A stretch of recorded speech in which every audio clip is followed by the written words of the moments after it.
In the red wall yesterday, I saw people texting me, DMing me, people who I know I was speaking to saying, I am now voting reform. Richard Tice's reform to me is no different from Nigel Farage's reform in terms of policy, but in terms of personality, Nigel is a popular force and it cannot be denied. But we'll get into that in a bit. This is a seismic shift in British politics. The amount of people, again, out of the blue that have been contacting me today in my constituency, absolutely staggering. Within a few hours of Nigel's speech last night, there were double figures people joining within Derbyshire Dales, joining Reform UK. I mean, this is how important a moment this is in this election.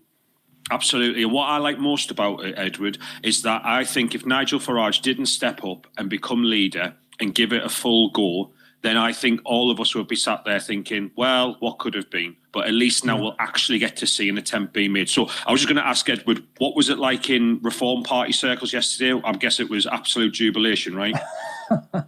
Yesterday evening, I didn't get to bed till about 11 o'clock, answering so many text messages and WhatsApp messages coming in, emails coming in.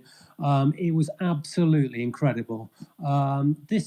When Lee Anderson defected, it was incredible. This was incredible on steroids last night. The amount of interest, it's just incredible how much Nigel Farage is loved up and down this country. I know he's hated as well by a certain section, but I would say so many people really love this man. Absolutely. And I was just going to ask you, Edward, did you see as well in Clacton today the crowds that turned out to meet him? You would not have got that for Rishi or Sir Keir. Those people just turned up on they would have had to have been forced down there by the Labour machine or the Conservative machine to get down there. Those people just turned up on spec and just wanted to see Nigel. 100%. He's a star. You cannot deny it. You know, if we're talking about personalities, he is the star of this election right now, because it doesn't matter whether you look at Rishi Sunak, listen, no one is happy. No one sat there great buzzing about a Keir Starmer premiership. I've not, and I live in a red wall seat, which is probably going to vote Labour. And when I speak to people, no one sat there going, I cannot wait to put my X in the box for Keir Starmer. So I don't know like he said in his speech, this was the most boring election until Nigel stepped into the ring. And that moron that threw a milkshake over him today, it's all great publicity in effect, but you shouldn't be doing stupid things like that. But at least it's made the campaign interesting for people. Well, just to be clear, there's been a lot of noise about that, right? This is a recorded space. Remember, this person's been arrested and there's a criminal investigation going on. If you want to talk about the incident, that's fine, but I don't want anyone doxing this person or talking about who this person is. I just don't want to talk about it here, okay? You want to talk about that, put it on your own timelines. That's absolutely fine, but not here, okay? Let's keep the conversation on Reform Party and the campaign itself. I was going to ask you, Edward, how is the campaign going? Have you been enjoying door knocking? It's been absolutely fantastic. Up and down Derbyshire Dales, just meeting so many people from all different walks of life, out talking to people, almost everybody in the last few months that I've been talking to, and this is not me exaggerating as a Reform candidate, almost everybody has been telling me to my face that they're going to vote Reform. I'm thinking, I look at the polls and I see Reform 12%, 13, 14, hitting 15% just before Nigel's Farage's percent with the YouGov poll, and I'm thinking their polls must have this wrong. Who on earth is asking the questions to get these results from the polls? Maybe people are being too nice to me, and when they get to the ballot box, they will be voting for somebody else. But I'm staggered that Reform are on such low numbers. Well, what's interesting for me is if you look at the polling data right now, you're seeing, I mean, the last big poll, which was just done the other day before Nigel's announcement, Reform was on about 14, 15%, and the Tories were on 20, right? The question is, what difference does Nigel Farage make in terms of polling? I don't think anybody... I question those pollings. I think it's very, very southern skewed, and I'm not sure who they're asking those questions. But all I can say, in my constituency, asking people on the doorstep, I know I'm the candidate and I'm biased, but really, a massive proportion of those, 75%, are telling me to my face that they will vote Reform. It's that incredible in my constituency. Well, we just don't know come the election day. But in terms of the polling data, right, bearing in mind, I don't think it's unfair to say that Labour's lead is built on sand. I don't think people are excited about Labour. I think it could easily be swept away come the debates and things like that. I definitely think there's room for that to happen. However, what I've said in terms of looking at the kind of the election map right now, I don't think it's unfair to say that I think even if the Tories come second in number of MPs, I think there's a real possibility Reform will come second in number of votes, and I'll explain why. In our first past, a massive game changer, Basil, and absolutely pressure will mount for proportional representation if that does happen. Absolutely, and as an SDP member myself, I hope that we get proportional representation. That is our policy too. So I'll just cards on the table there. I have told people, even SDP members who maybe don't have a candidate standing where they are, to vote for Reform otherwise, because genuinely we need constitutional change in this country, and if Reform are willing to bring it, I'm happy to lend our support to them too. But what I was going to say to you, I'm fully behind that, Basil, that policy. Absolutely. And what I was going to say is, so just to explain to people who might not know, because there are a lot of people in my spaces, in this space right now, I'm sure, who will not understand fully how the system works. So in terms of first past the post, obviously you have a small election within a constituency, and that person elected at the top is your MP. But you only have to win by one vote to become the MP. So, for instance, the Tory candidate might get 11,000 votes, the Reform candidate might get 10,000 votes. Therefore, the Tory candidate still gets to be the MP, even if all of the other candidates combined outnumber their votes. You don't have to get 50%, you just have to get the most. Now, as a result of that, what might happen is that you will get Reform come second in, say, a Tory seat. However, Reform under Nigel Farage, as I've said, are also popular in Labour seats. And there'll be a lot of Labour seats where the Tories get nothing. No votes whatsoever, but Reform might come second to Labour too. And there's a real possibility that in this election, we will see the second biggest party by number of votes become the Reform Party. The Tories might still get the second biggest number of MPs because they win those seats, but Reform are going to come second in an awful lot more constituencies, I believe, in the north of England, other areas around the country, possibly even Scotland too, and Wales, where the Tories can't reach. Nigel Farage crosses party lines. He is incredibly popular. He built that coalition around Brexit. UKIP were incredibly popular in the north of England too, and it's a real possibility. There's a question that's just come up from Yellow. Yes, for our American listeners, an MP is roughly the same as a congressman. That's correct. So yeah, we've got 10 minutes left before the 7 o'clock mark, and I'll start letting people up to ask questions. Charlie, Nat, have you got anything you want to ask of Edward before we start bringing people up?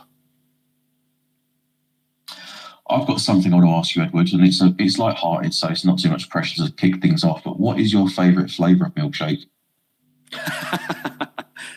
Edward, you're on mute, mate. If you want to just press the little mic button, you can unmute yourself.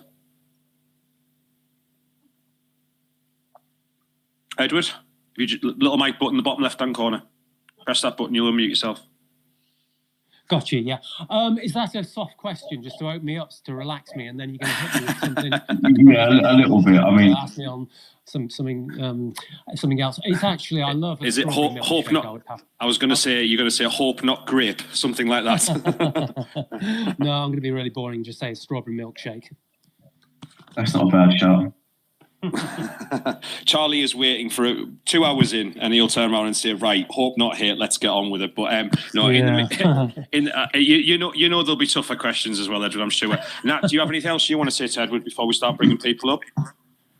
Hi, Edward. Are you running in? Is Reform UK running in every single constituency? Are they going to have a candidate? I can categorically say Reform will have a candidate in every single constituency in England and Scotland and Wales, not Northern Ireland. That's brilliant news, because when I put a post out the other day sharing my candidate, a lot of people said they haven't got a candidate yet. So that's great news. They will have a candidate. They will, yeah. Everybody's going to have, every seat will be contested. Brilliant. And second question, which is I pretty much probably know the answer to this, but do you think Nigel Farage becoming leader is going to boost everyone in the party to get extra votes? Are you glad that he's come on board? I was out leafleting on Saturday, and several women were actually out with us, and they were not particular fans of Nigel Farage, I have to say.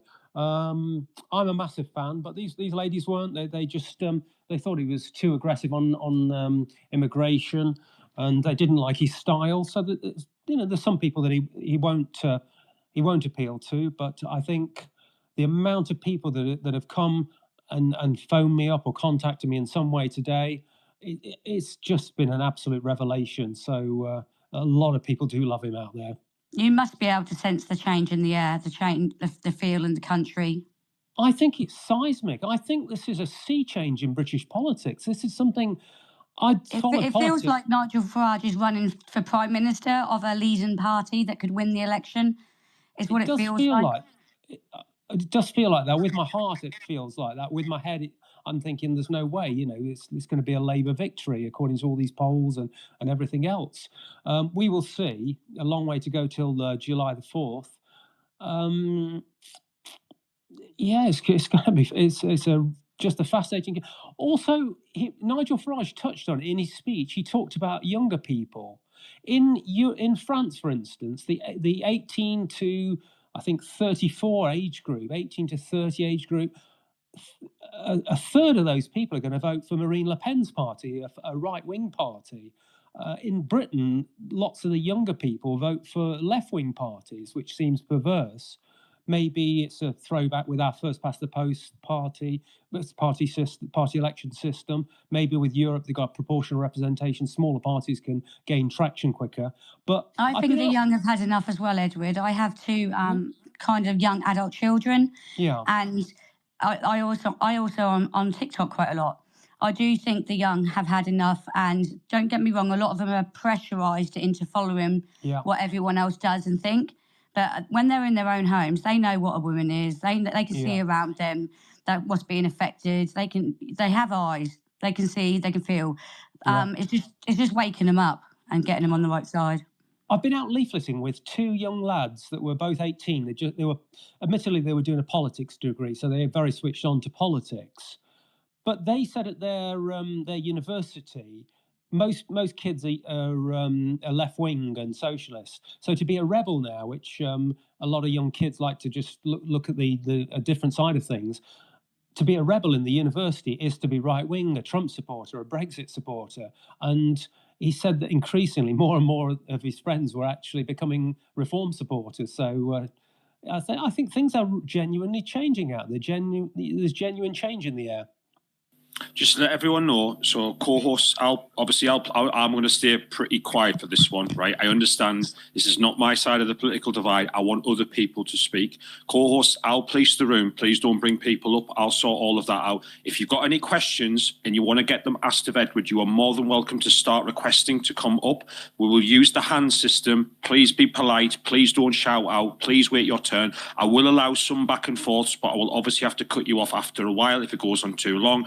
I don't know how long Edward's willing to stay for. However, whenever it decides to leave, that's fine. I'll be running the space until 10 o'clock. So we'll definitely have conversations about reform and so on, okay? It's up to Edward how long he wants to stay. I will try to get around as many people as possible. I will occasionally interject with questions I've been asked via DM, but I want to get people up to speak as well and ask questions yourself. If you want to just say what you think about reform, you want to ask questions, Edward, about reform, you want to talk about the political campaign that's going on right now in general, you are more than welcome to. However, my two co-hosts who I've brought up, they get co-host privilege because they are actively involved in this side of politics, and I want to allow them to speak as well. So if they put their hand up, I will go to them first, okay? So can I just have a particular shout out? I'd love to hear from some socialists, and let's have a chat about socialism and how it doesn't work, and maybe they'll argue that it does work. I'd love to hear from somebody on that side of the spectrum. Well, if there are any resident lefties in the room who want to come up and make the case for socialism, you are more than welcome to. They're not a problem at all. I might even make. And I love a good debate. I think the sad thing about British politics, it's become so polarised, weaponised in a lot of ways. Let's be friends and have a conversation, and maybe we can find common ground and meet in the middle. All right, Edward. Well, I'll tell you what, I read your manifesto earlier, right? You're the one that's in work in progress, I will grant you. However, there are a lot of things in there which I think are ludicrous beyond belief. So maybe I will chip in a little bit later on. But first, I want to let other people come up and speak first. And obviously, my co-host will always get co-host privileges. So please come up, please join the queue, and we will get round everyone. Edward, thank you very much for doing this. So let's begin. Oh, Charlie's put his hand up straight away. Charlie, go ahead, mate. Hi, Edward. No more questions about milkshakes from me. I do hope that Nigel's okay after that. It looked from a different angle quite horrible to have that thrown in his face. The pictures don't really do it justice. However, Nigel has said that this election is about immigration. I'm wondering how plausible you believe the one in, one out policy is, which I've heard touted around in the last week or two. Do you think it's workable, and do you support it? I absolutely do. I think population has got way out of control. Just the figures alone, 1.22 million people in 2023 came to this country. That was the gross figure. Admittedly, just over 500,000 left, but 685 net. I live in Derby, or near Derby. 250,000 people live in that city. So you've got to have 3 of those cities built every year to accommodate the net figures. That's actually down on 2022. So then I'm convinced that there's a residue of illegal immigration to this country that isn't accounted for in these ONS immigration figures. So we are just going out of control with immigration. I think something has to be done. Sakir hasn't got the answers, and Rishi has got us to this situation.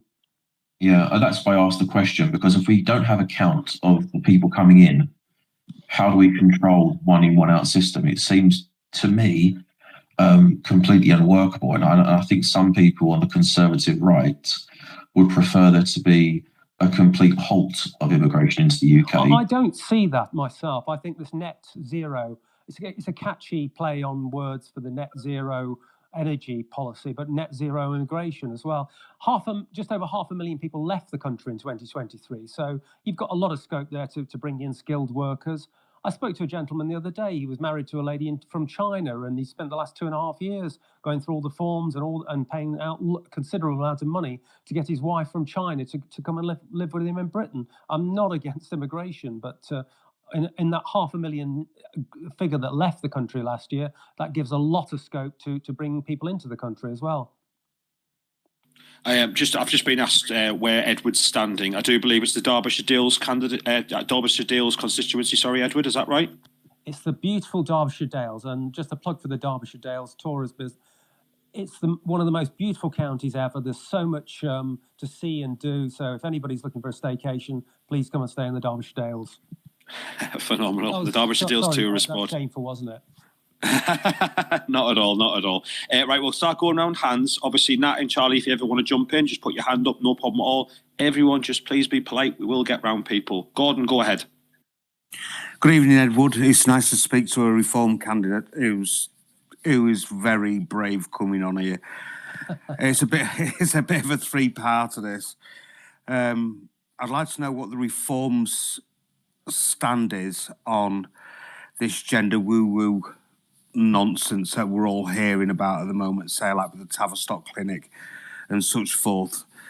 The second thing is that I've seen on the news, and a lot of the news media are going to be gunning for, say, like Richard Tyson, Nigel, about the Scottish independence. Are they going to allow it if they ever get in, or would they vote for it, that type of thing? So I can't understand why they're still singing that song. And how would you seem to, because we've paid billions now to France into stopping these small boats. So how would Reform go about this? Some great questions there, Gordon.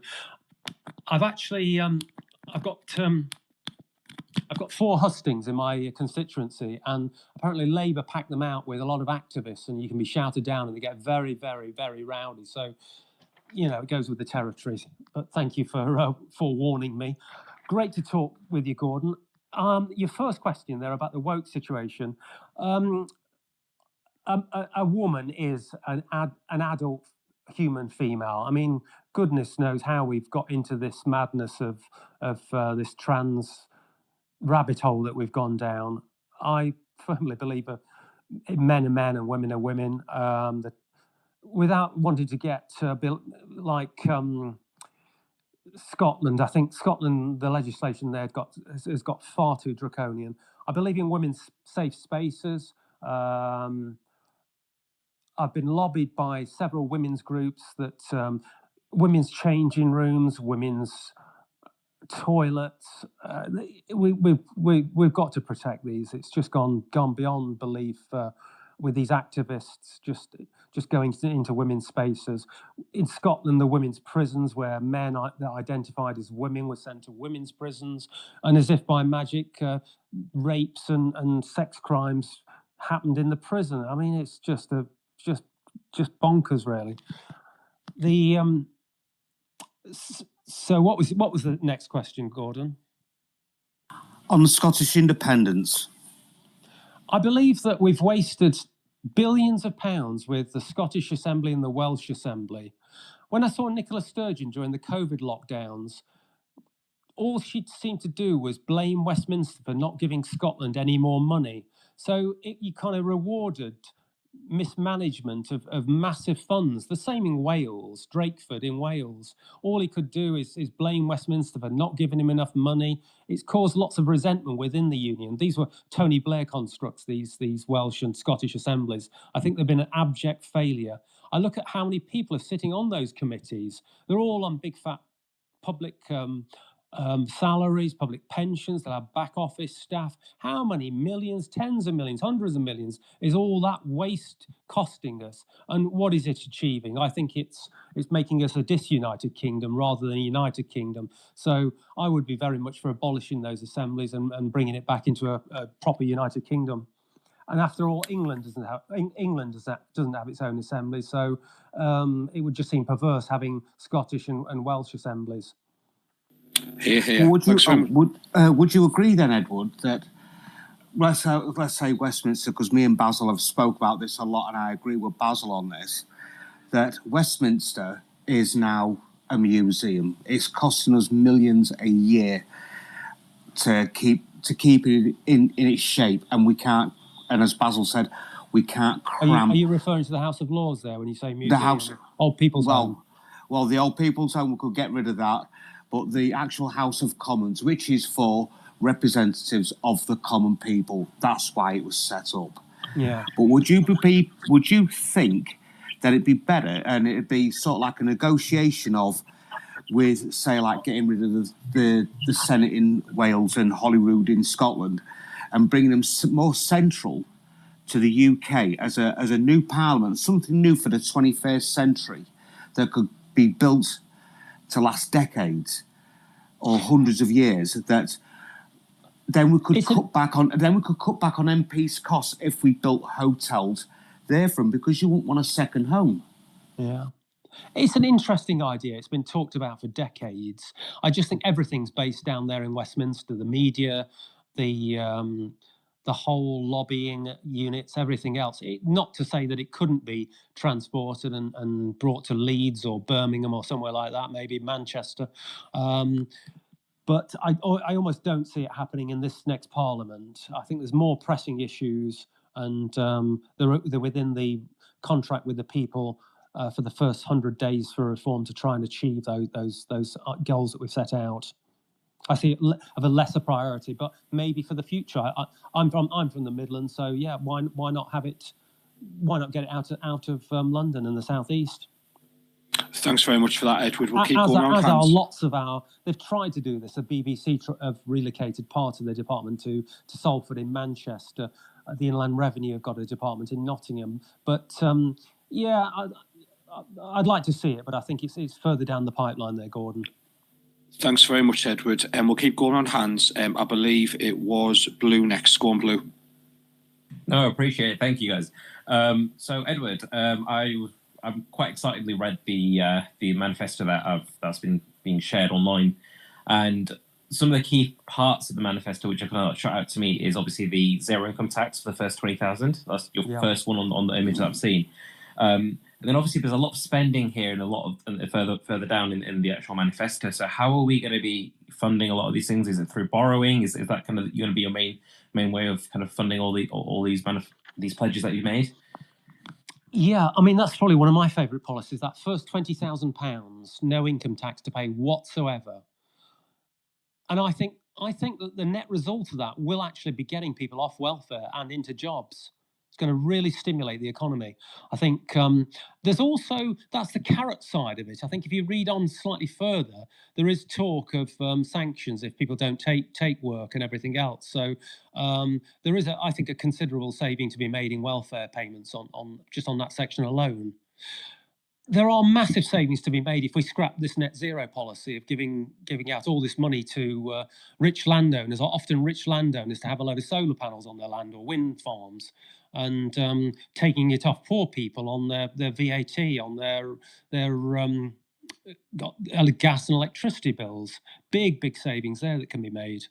There's also the policy when you're in business and your business is not doing very well, as the UK is not doing very well at the moment. You look to cut costs and you look to cut salary costs, and asking everybody in every department to cut their cloth accordingly. And you could say to everybody, we're going to cut salaries, cut costs in those departments by 10%, and we're going to shave that money off. That, again, billions could be saved.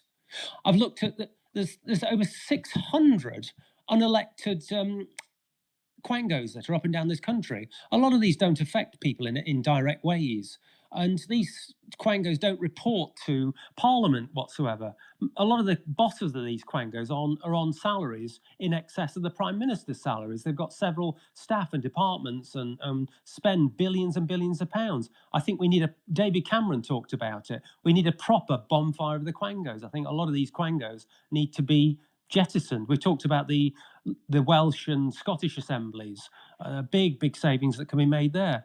A lot of us up and down the country have had elections for the mayoral elections and police and crime commissioners. I see these as non-jobs. These are just extra layers of bureaucracy that cost the taxpayer lots and lots of money. These are added to your council tax. That are just jobs for the boys half the time. I think there's massive savings that can be made out there. Reform intend to abolish the 2010 Equalities Act, which mandates companies to effectively box tick and promote minorities. I think we need to be getting back to promoting the best people for the job. Not Martin Luther King said it. You need to. It's about the content of somebody's character, not the colour of their skin. We've gone so far down a rabbit hole that we're ticking boxes on people's sexuality, on the colour of their skin, promoting them on that basis. I think if we got back to being a meritocracy, there are big savings there that can be made. I could go on. The civil service is a bloated bureaucracy. That could be cut as well. Billions and billions could be saved. Edward, on that, I've actually seen there's a question that's been sent to me, and it says, could you ask Edward, if reform were to get into government, how would they deal with the civil servants or their unions, and how would they make the Home Office fit for purpose? Now, I was checking out your manifesto, the kind of temporary one you've got today, and you did say that you'd be wanting to politicise the civil service like it does in other countries. Do you want to explain to people what that means? Yeah, in America, when you become the president, you bring your own department with you that runs their effective civil service in America. Reform want to do that in this country. I think for too long the civil service have gone off and done their own things and put a spanner in the works. And you talk about politicised. I think the civil servants, they used to be apolitical, but now they've got very, very political. When you've got the civil servants union taking the government to court over the Rwanda deal, it just seems just crazy to me. So bringing our own managers in to manage the civil servants, and I think the numbers themselves, I think we're still at a higher number of civil servants now than we had before COVID, which seems crazy. And Go on, Charlie. And as for this working from home business as well, I think that needs serious attention. Thanks for that. Go on, Charlie. Why should we be paying a London-weighted allowance to people who don't actually attend an office in London, who work from home? Yeah.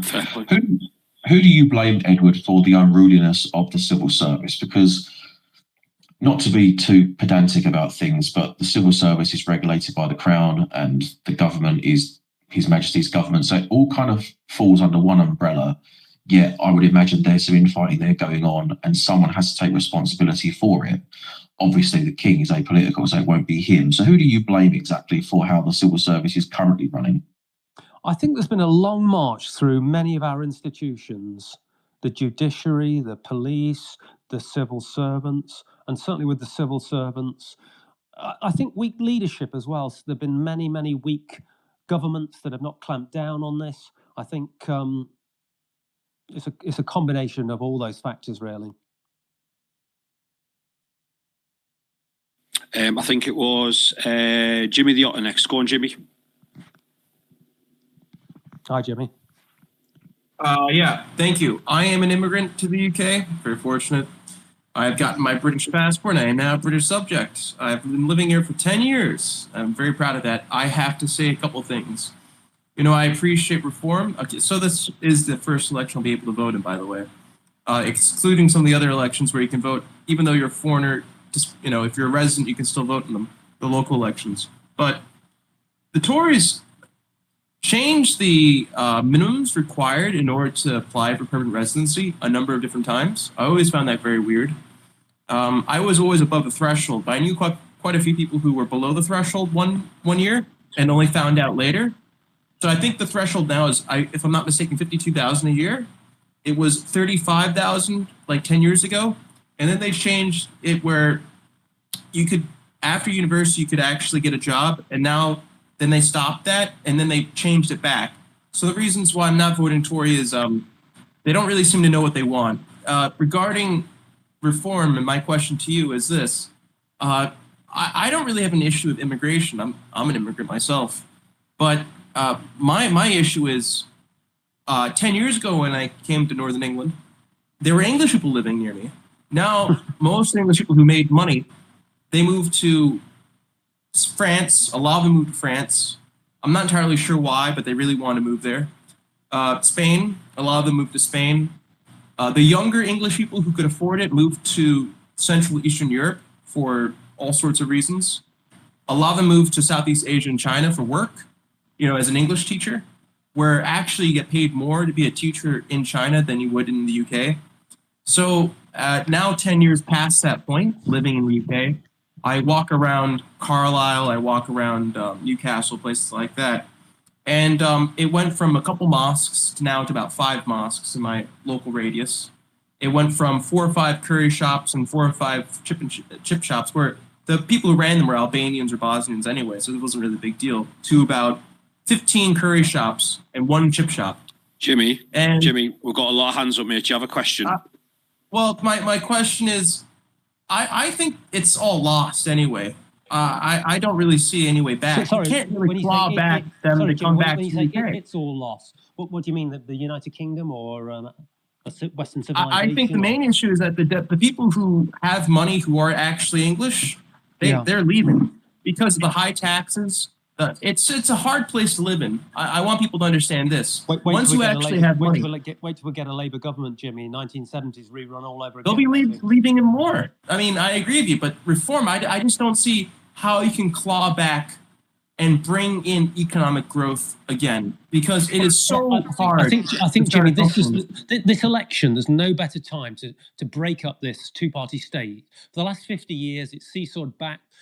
I know there was a coalition with the Lib Dems, but it's seesawed back in the main between the Labour and the Conservatives, and they've almost become a uni-party. They've got the same high taxes, big intrusive government policies. They're all on board with net zero. They're all on board with completely open borders. Reform want to change here.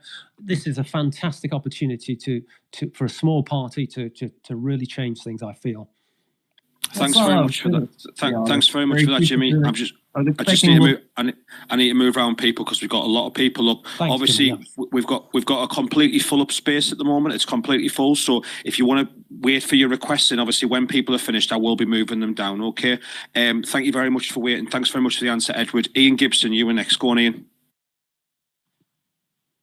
If I'm honest, my questions have all been kind of asked. My real concern was how they're going to pay for the tax cuts and stuff, and I think Edward actually answered it pretty impressively. So I salute you for coming into the space, and I salute you for supporting women's spaces, mate. I don't really have anything to add at the moment, so thanks very much for coming in.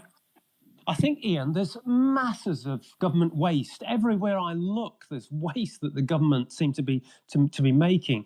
I look at the police force. Was it 250,000 non-crime hate incidents? I look at how much time has that costed the police force compiling non-crime hate incidents. Why not repeal the legislation, some of Tony Blair's hate crime legislation? Let the free the police up with millions of spare hours where they can get out there and look at real crime rather than non-crime hate incidents. That's just a tip of the iceberg. As a Scottish guy, Edward, we've seen. Sorry for interrupting, but as a Scottish guy, we've kind of seen the worst of these hate crimes and the GRR and stuff. So it's nice to hear somebody else in the political spectrum that kind of agrees it is. The wastage is just unbelievable. The SNP are crashing the Scottish economy. The leisure industry is being destroyed. The housing market. No, they've destroyed the rental sector. So as if by magic, landlords are selling up. Nothing to rent. Anybody who dare puts above their head above the parapet to rent the property out demands a massive rent increases. It's just a mess up there. When a great country like Scotland, Adam Smith, one of the great free market heroes, he would just be turning in his grave now with what Scotland has become. I despair. Thanks very much, Ian. Thanks very much for your answer, Edward. I've just been asked again, please can you ask if reform of candidates in every constituency? Yes, Edward's confirmed that there will be reform contesting every constituency in England, Scotland and in Wales. Northern Ireland, as we understand, is a separate issue. We're going to keep going on. To go on the reform website and find my PCC, look at your constituency and there'll be the person's name and email address there. No problem. I'm going to keep going around hands. It's Chris Bramley next. Go on, Chris. Hi there, mate. Thank you very much. My question is about all this global warming malarkey chap and how reform's going to deal with all this net zero. I apologise if somebody else has already asked the question, mate, but it all seems a little bit made up just so the rich could have something to invest in. I'm with you there. I think Britain produces less than 1% of the world's emissions of carbon. What can we really do? Whatever we do here is not going to make a massive difference to world carbon emissions. We are crippling our economy and exporting jobs by implementing net zero to the nth degree that these politicians have imposed on us. For instance, the other day, the Port Talbot Steelworks, it employs lots of people in that area, and then those people spend money in that area. It's the only heavy steel plant in the country, not viable anymore because of all the extra taxes that are on its energy consumption needs. So what do? We import steel from China. So how exposed is that? If there's a shock to the system and the steel can't get here, so if there's a war in Europe that's looking likely, who knows? How do we get the steel to this country? We are absolutely clobbered with it. So Reform are the only party, well, there are other smaller parties, but the only main party that we want to scrap net zero. I think for poor people living in a house, having to pay extra green taxes on their gas and electricity bill to give to some rich landowner that owns a load of land and is getting big subsidies from his solar farm and his wind farm, it's obscene. They're just adding to the problem. They're just adding to the problem. The big white elephant in the room for me is the use of, so CO2, plants can use CO2. So what do? We cut down more trees and put up more wind turbines. And all these extra connections to the system all have one thing in common. Edward, do you want to come back on that? Sorry, yeah. I'm so with you there. I think we've had to subsidise all this green energy and for the last 20, 30 years, I would like to see it stand on its own 2 feet. I think the battery technology is just not there yet. Batteries, often the rare earth minerals that go into producing a battery there's children in the mines in mining this stuff in Congo. We're having to do the Chinese are doing deals with the Taliban to get the lithium. The whole thing is a mess, and time to scrap net zero that's making us colder and poorer. I agree with you there. Right, it was Sunlight. You're next. Go on, Sunlight. Hey, thanks a lot. Listening in from the great state of Texas, which we could be our own country anytime we desire to, within the United States of America, and that they may be at hand pretty soon. Edward, you had mentioned earlier about reforming, the bureaucracy, and having the incoming administration or whatever have, some oversight type individuals like we have here in the States. So I just wanted to kind of share with you, that perspective. So when our president is elected, there are 3,000 positions that are appointed that get confirmed by our Senate. And the 3,000 members that come in are supposed to oversee the bureaucracy, right? The various executive branch layers, the Department of Justice, the Department of Commerce, the Department of Education, so on and so forth. Yeah. So the issue is, we're pretty handily on a congressional rep account, our campaign, so our Congress is divided into the House of Representatives as well as the Senate, similar, I guess, to the Commons and the Lords over in your parliament. So working on a congressional reps deal. She goes to Washington, for the freshman orientation, essentially. And she walks in and she meets all the permanent staffers, because the staffers linger too between administrations or between congressional reps. Yeah. And the staffers made the comment to her and said, well, she said, well, I'm looking at you, looking at the resumes and everything. I'm glad to see you're the A team. And one of them comments jokingly, we're the B team. And she said, what the hell do you mean? And she goes, we be here before you. We be here after you. So this is what in the United States, what we have is this temporary oversight thing and the cycling of representatives and this, that, and the other. But the permanent bureaucracy is permanent. I'm from a business background, Sunlight. I believe that we need to rationalise the civil servant. I think it's just become a bloated bureaucracy. I think it all needs slimming down and managing properly. And if you get the right people in there can be hatchet men that go in there, hatchet women that go in there and cut them down to size. Also, while you're on there, greetings from jolly old England here. Have you seen a programme called Yes Minister? It's a satire of the civil service. It was a 1970s comedy programme. No, I have not. Look it up somewhere. Yes Minister. It's brilliantly written and a lot of British humour, and I'm sure our American cousins would love it. It's Yes Minister. I also wanted to call out, a Marxist movement, called Cloward and Piven. They were two social scientists at the University of Chicago in the 60s, and they surmised correctly that communism doesn't work. And so the way that they could create this situation in which to implement communistic ideas and everything was to bankrupt the system, through social spending programs and social welfare programs. And so in the States now we have this influx of over 15 million illegals under Joe Biden that are stressing our system, stressing our housing, stressing everything in the system, with the intent of breaking the system. In the States, we're $34 trillion in debt. We're adding $1 trillion every 100 days in spending.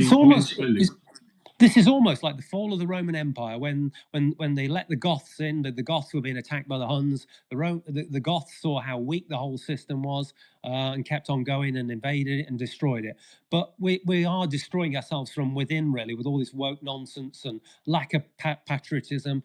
Our history as well. I'm very passionate about British history, love American history as well. In 250 years, look what you've created in your fantastic country there. People should be immensely proud of this. This is some incredible achievements. So we've got to get kids being patriotic again, and that education system needs revolutionising and reforming. Yes, sir. The parallels are very similar, and I'll just leave it with this. I think the famous quote by Bernard Shaw was, "We're two countries separated by a common language." Right? Yeah. Thank you very much, Good to hear Sunlight. from you.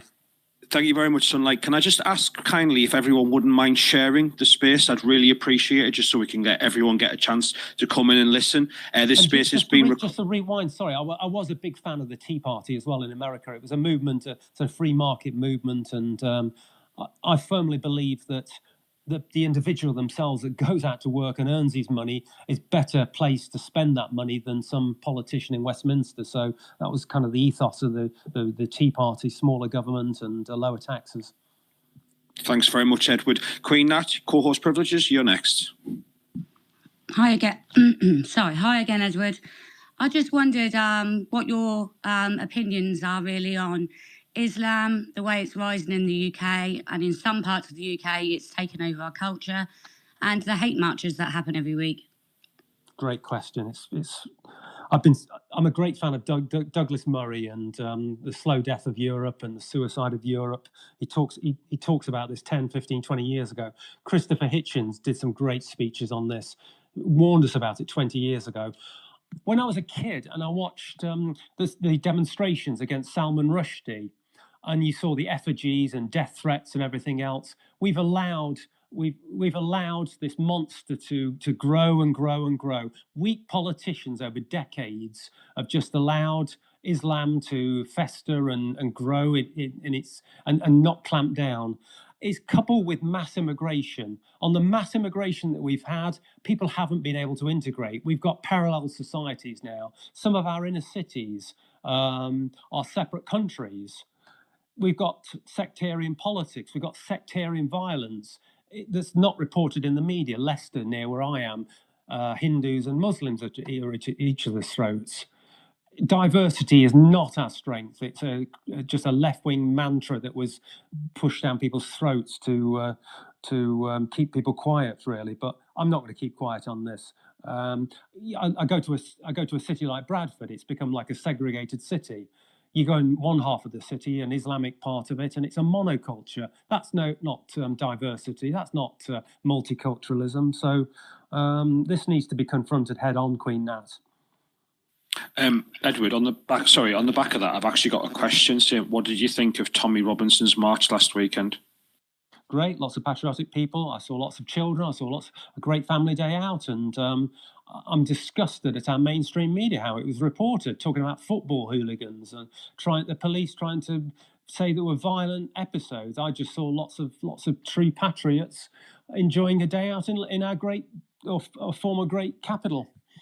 Well, it's nice that you say that, Edward, but I am going to pull you up on this because you know that the Reform Party currently has rules in place that would ban anyone who was a former EDL member or Tommy even himself from joining your party. What do you think of that? That's a good question. I mean, I'm certainly not from a political background myself. I'm from a business background. I've never been part of EDL or BNP or whatever these forms. I've gone straight into being a reform candidate. I'd have to look at that one in a bit more detail. So I'm going to kind of pass on that one, I'm afraid.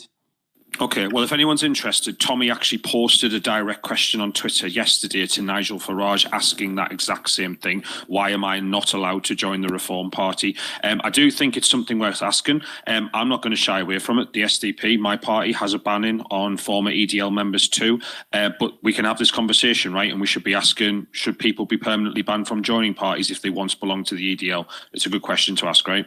I was going to ask with that question, but I didn't want to make things awkward because he's obviously not the reform candidate leader. So I was being a bit nicer than you, Basil. Thanks, Queen Nat. Well, the topic was brought up. Look, I'm happy for Edward to turn and say he doesn't know. At least he's been honest, right? We're only human. We don't know every single thing about our parties. There's a guy called Steve Laws who I follow on Twitter, and he does a lot of excellent journalism and highlights the madness of the boat people just keep coming into the country. And I think Steve was a former Reform candidate, but they kicked him out because he was so vociferous about deportations and getting rid of people that had been in the country. I think you know, there is a limit. If people have been in this country a certain length of time and they've established families and got jobs, I think, you know, I wouldn't be in favour of kicking somebody like that out. But, you know, we've got to stop. We've got to stop this massive flow of people coming to our country. But the ones that are already here and established, I think you've almost got to let them stay. Fair enough. Charlie, you're next. I'm so disappointed that you asked that question because I wanted to ask that question. That's all.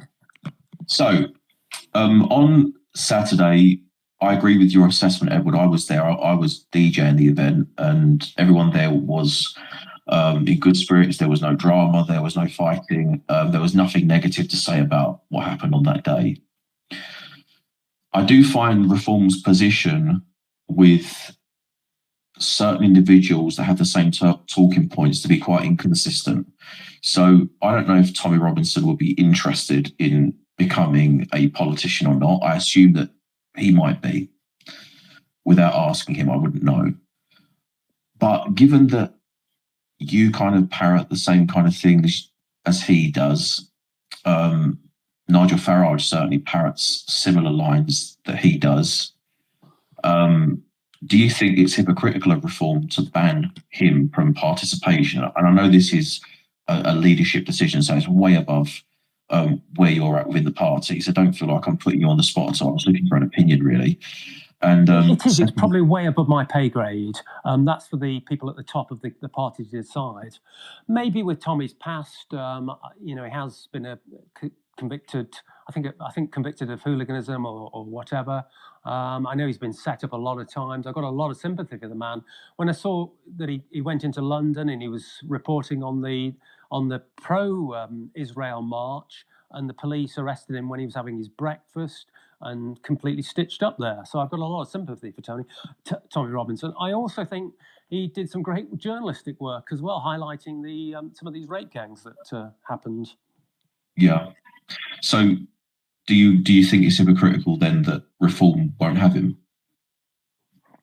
You're putting me on the spot here, but I appreciate your question. I suppose it is to a certain extent, but you'd have to ask people above me why, you know, their reasons really.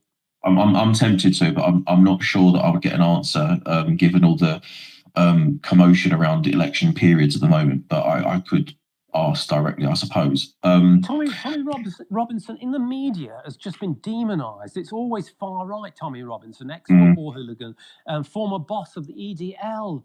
You know, they can never refer to him as a normal person and just to have a conversation with him. Katie Hopkins is another one that talks a lot of sense that seems to be completely demonised.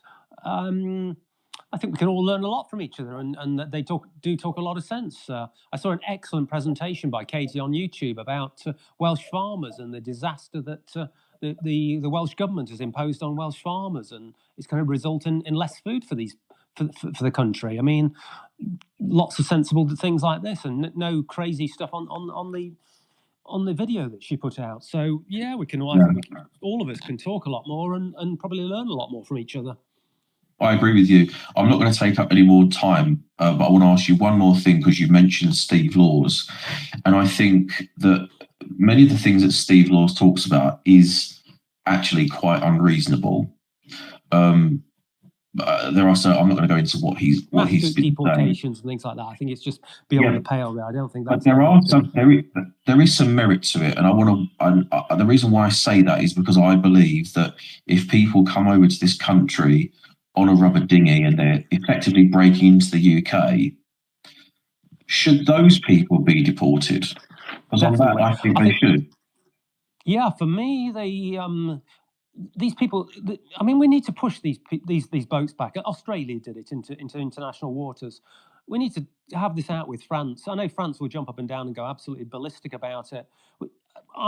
Ben Habib was trapped on a Julie Hartley-Brewer interview where he said that he wasn't bothered about them drowning, but he was just cut off in mid-conversation, completely out of context. We care about human life, Reform. We're not Nobody wants to die in that channel. It would be terrible. But we need to start pushing these boats back. Anybody that throws themselves into the water needs to be put on a safe boat, dragged out the water, and sent back into French waters. And the French will go ballistic about it. But maybe we revoke a few fishing licenses and really have it out with them. It would only take a few weeks of this tough behaviour, and they would then stop coming to this country. Any that make it through, perhaps on the cover of darkness, that are picked up on the Kent beaches, they're whisked off to a secure detention camp while their asylum claim is looked at. Certainly not let out into the general public and certainly not given any welfare and mobile phones. I think we are the softest touch in Europe. Thanks for that. Just to be clear, I've just been... Lee Anderson did say that they should be whisked off to a Scottish island and shoved in a tent up there. Maybe we need to think about some tough, we've got to get tough. Just to be clear, I've just been, it's just confirmed, I've just checked the website. So the list of prescribed groups that you cannot be a member of Reform if you have previously been a member at any point of the National Front, the British National Party, Britain First, the English Defence League, the For Britain Movement, or Antifa. So that would include Tommy Robinson and many of his followers. Just to be clear, I know what Edward's saying is one thing, but we're just talking about what the Reform policy is on there, okay? And if you want to hear about Nigel Farage talking about Tommy Robinson, he said plenty about him in the past. I think it's safe to say he's not a fan. So I would like to add, I became a Reform member today, and they did not ask me that question, though, when I joined. They didn't ask that. Sorry, I've literally just been sent it looks like an application form that someone's taken from the Reform website. It's a screenshot that's being passed around, and maybe they used to ask, but when I joined, they did not even ask me that question. Well, just to be clear, okay, maybe there's a bit of confusion here. Tommy, you can go and check on his profile. He asked that question yesterday. Yeah, I saw the question. I responded to it after I joined Reform. Obviously, Tommy would be an issue because they know his name and they know who he is. But it did not ask anything about if you've been a member of any of those organisations when I joined. Okay, we'll try and find out more as we go on. I was certainly asked when I put my name in the hat for being a prospective parliamentary candidate. So I was definitely asked.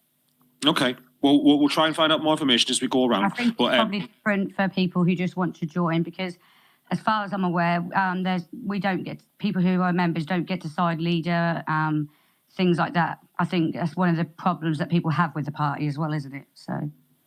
Yeah, no problem. We'll keep going on hands though. Sam, you were next. Go on, Sam. Hi guys. Again, I joined late, so pretty much all of the questions I was going to ask have pretty much been answered, and very well. But how do you think the immigration thing, as in the blokes on the dinghies, is Rwanda still going to be, a good place to send people, or is it going to get blocked and whatever again, or?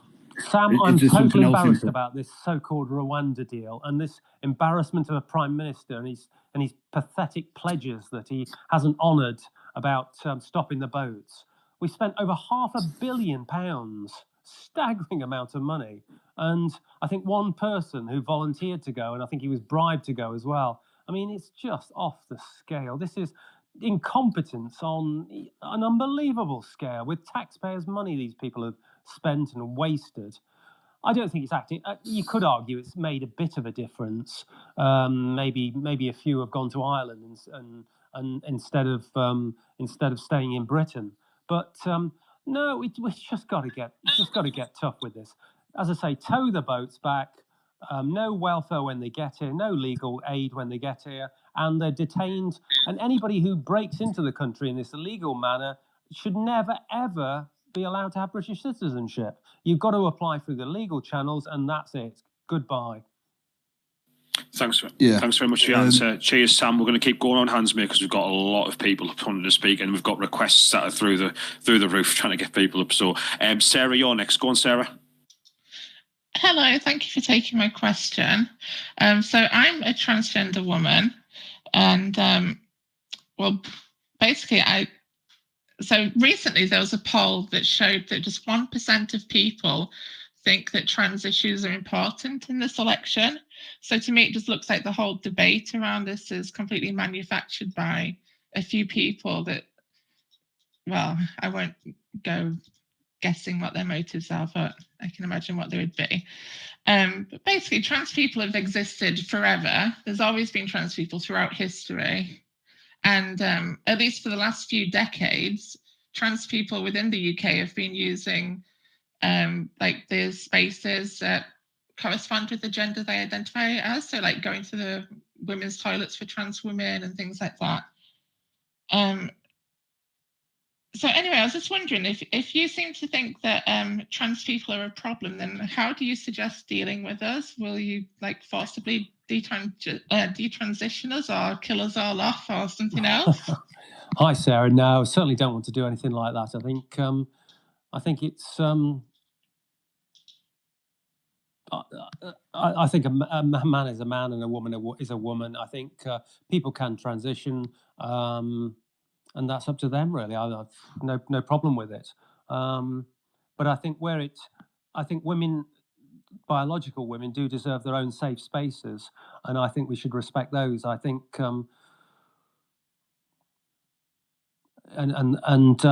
yeah.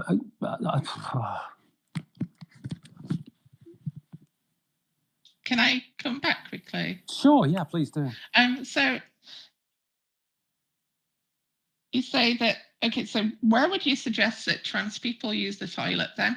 I know a lot of people say, well, trans women should use the men's toilets, trans men should use the women's toilets. But if you've seen some of the trans men, they look very hairy and very masculine. So I think a lot of women would be uncomfortable with them in the toilets. What do you feel about puberty blockers? When did you start to transition? Well, I actually transitioned when I was 23, so it was after puberty. But I do think that, I think the problem, so the reason people were prescribed puberty blockers was to give them chance to figure things out, so they're not being rushed into things. And with this whole like banning them and making it illegal to have them, then surely that's going to push younger people into like black market hormones, even, because hormones aren't illegal, but puberty blockers are. So it just seems that it's going to just I feel very strongly that the men that have gone through puberty and then transitioned after that should not be competing in women's sporting events. I feel really strongly about that. I think they've got so many advantages if they've been through male puberty. I do understand that. I think that the sport thing is a debate that needs to be had. And personally, I don't really participate in sports. So yeah, I do agree that is something that needs to be discussed. But I think a lot of the time people aren't coming at it with good faith. They're coming at it at a place of hate towards trans people. No, I certainly don't hate anybody. I think that's hate is just such a strong word, and you know, we should all love each other and get on with things. But I just think, certainly our children need to be protected, and I'm dead against puberty blockers. That some of the I think there's a lot of mental health problems, and I think it's been imposed on kids who are at a very vulnerable age, puberty. I think no decisions should be made until they're over 18. With regards to transitioning.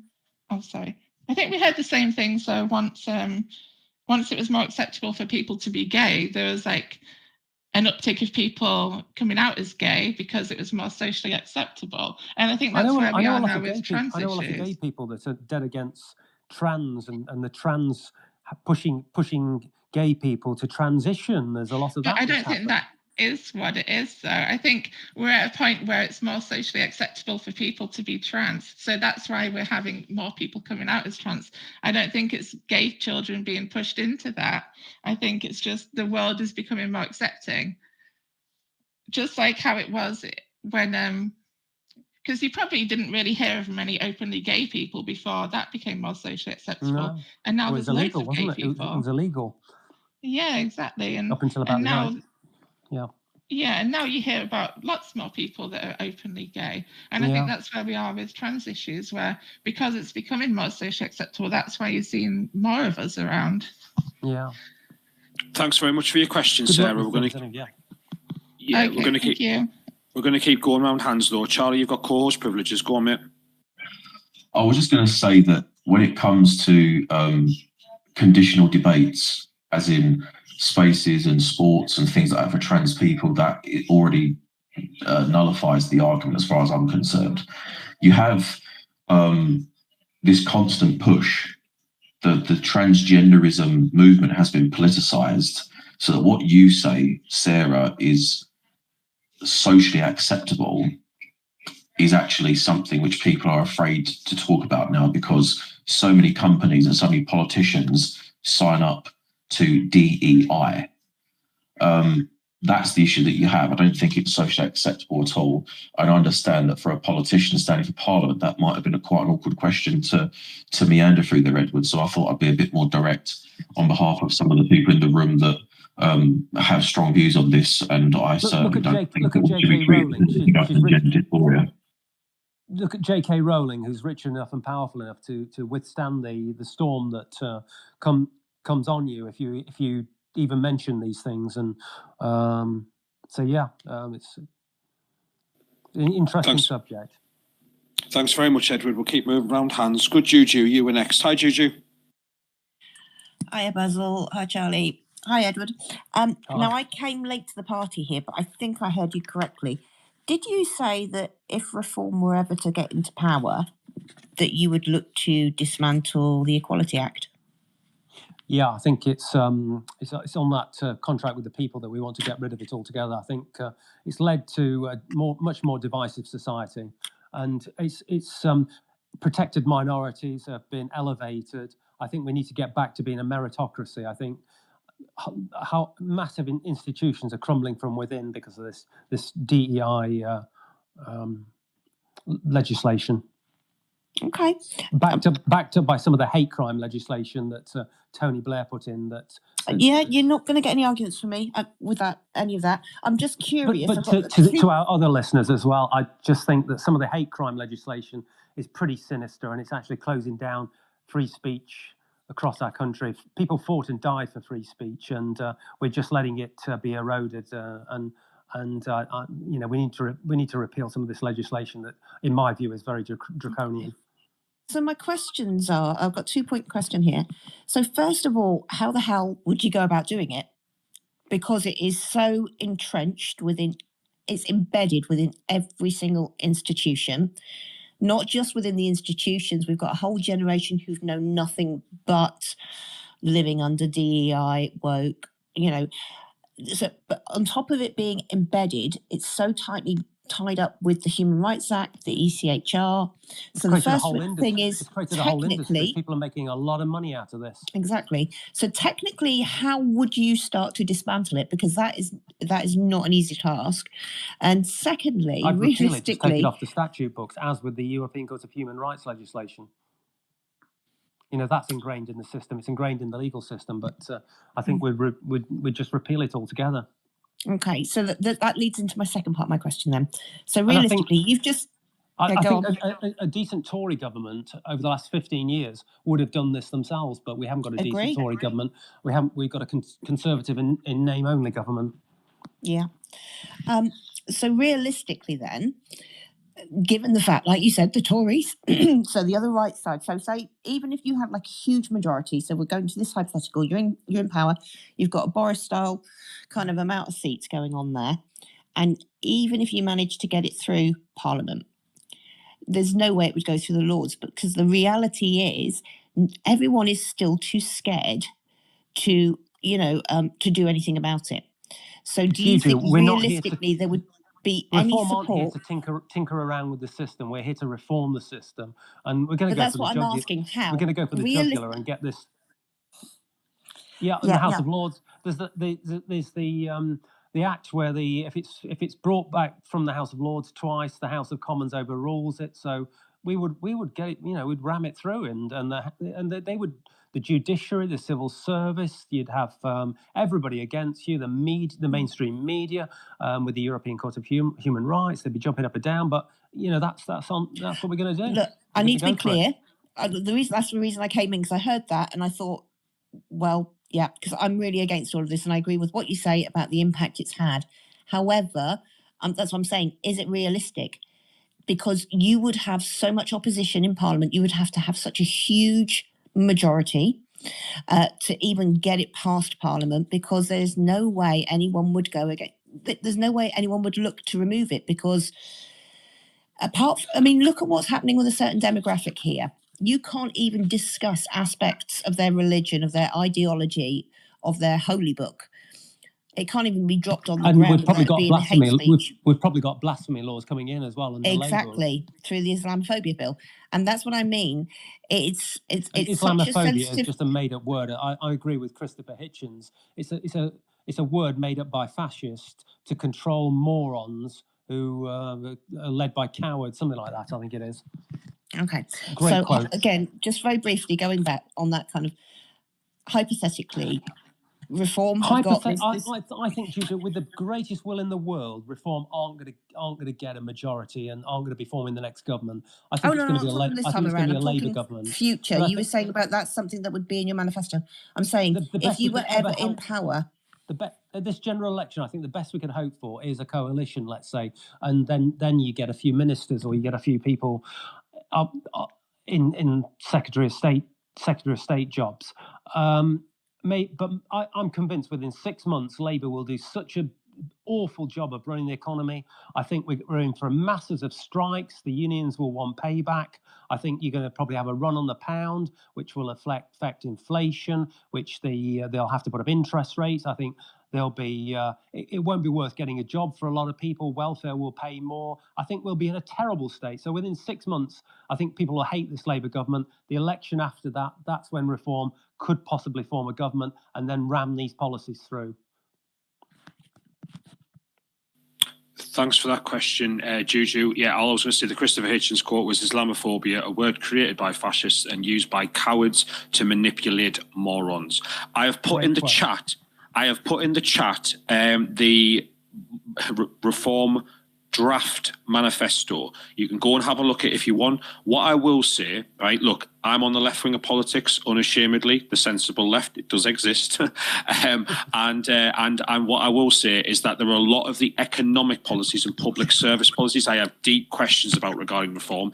I don't want to ask questions about that. I felt that Juju one was not quite answered by me. I feel that we at least we're going to try. We're going to have everything thrown at us, but I think unless we do get these laws repealed and get back to being a sensible country run for the majority of the people in this country, for the benefit of the majority of these people in this country, we are absolutely finished. So I'm going to work every sinew to try and get elected and change this for everybody. And my party's doing the same. I was just going to say, if anyone wants to read the quick draft manifesto, if you've got any questions about things that within it, the economy, public services and so on, you're more than welcome to come up and ask about it. But what I will say, and credit to Reform, right, is that it is certainly radical. This is not tinkering around the edges stuff. This is a fundamental change in our country for good or bad. So credit to Reform where it's due on that. Charlie, you've got co-host privileges. You're next, mate. Edward, you mentioned a moment ago about a coalition. Best case scenario, that would only be with the Conservative Party. Ideologically speaking, I don't think anyone on the left would go near Reform. Given the fact that many on the right are looking for a home away from the Conservatives, how would you sell that to them? I almost think the way this is going to play out, the next election, the Conservatives will be wiped out, which should be a great thing. I think half the Conservative MPs are not Conservative MPs whatsoever, and they should leave and join the Lib Dems, or they should join the Labour Party. Anna Soubry should join the Monster Raving Loony Party. I think how on earth did she ever become an MP? For the Conservative parties, of all parties, for goodness sake. Then the Conservative Party will be stripped down to, I think it could split in two. I think there'll be such a schism there. It'll go it'll either go that way, and then there'll be a rump of MPs left over, which I think maybe will merge with Reform and form another party. It could be the Conform Party, maybe. I don't know, call it that, but whatever you want to call it. But maybe that's how it plays out.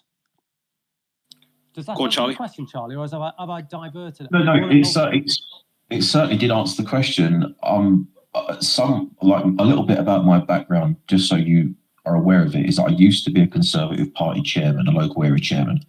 So I've got some bitterness towards the Conservative Party. I will not vote for them again. And the reason for that is due to the way they handled COVID.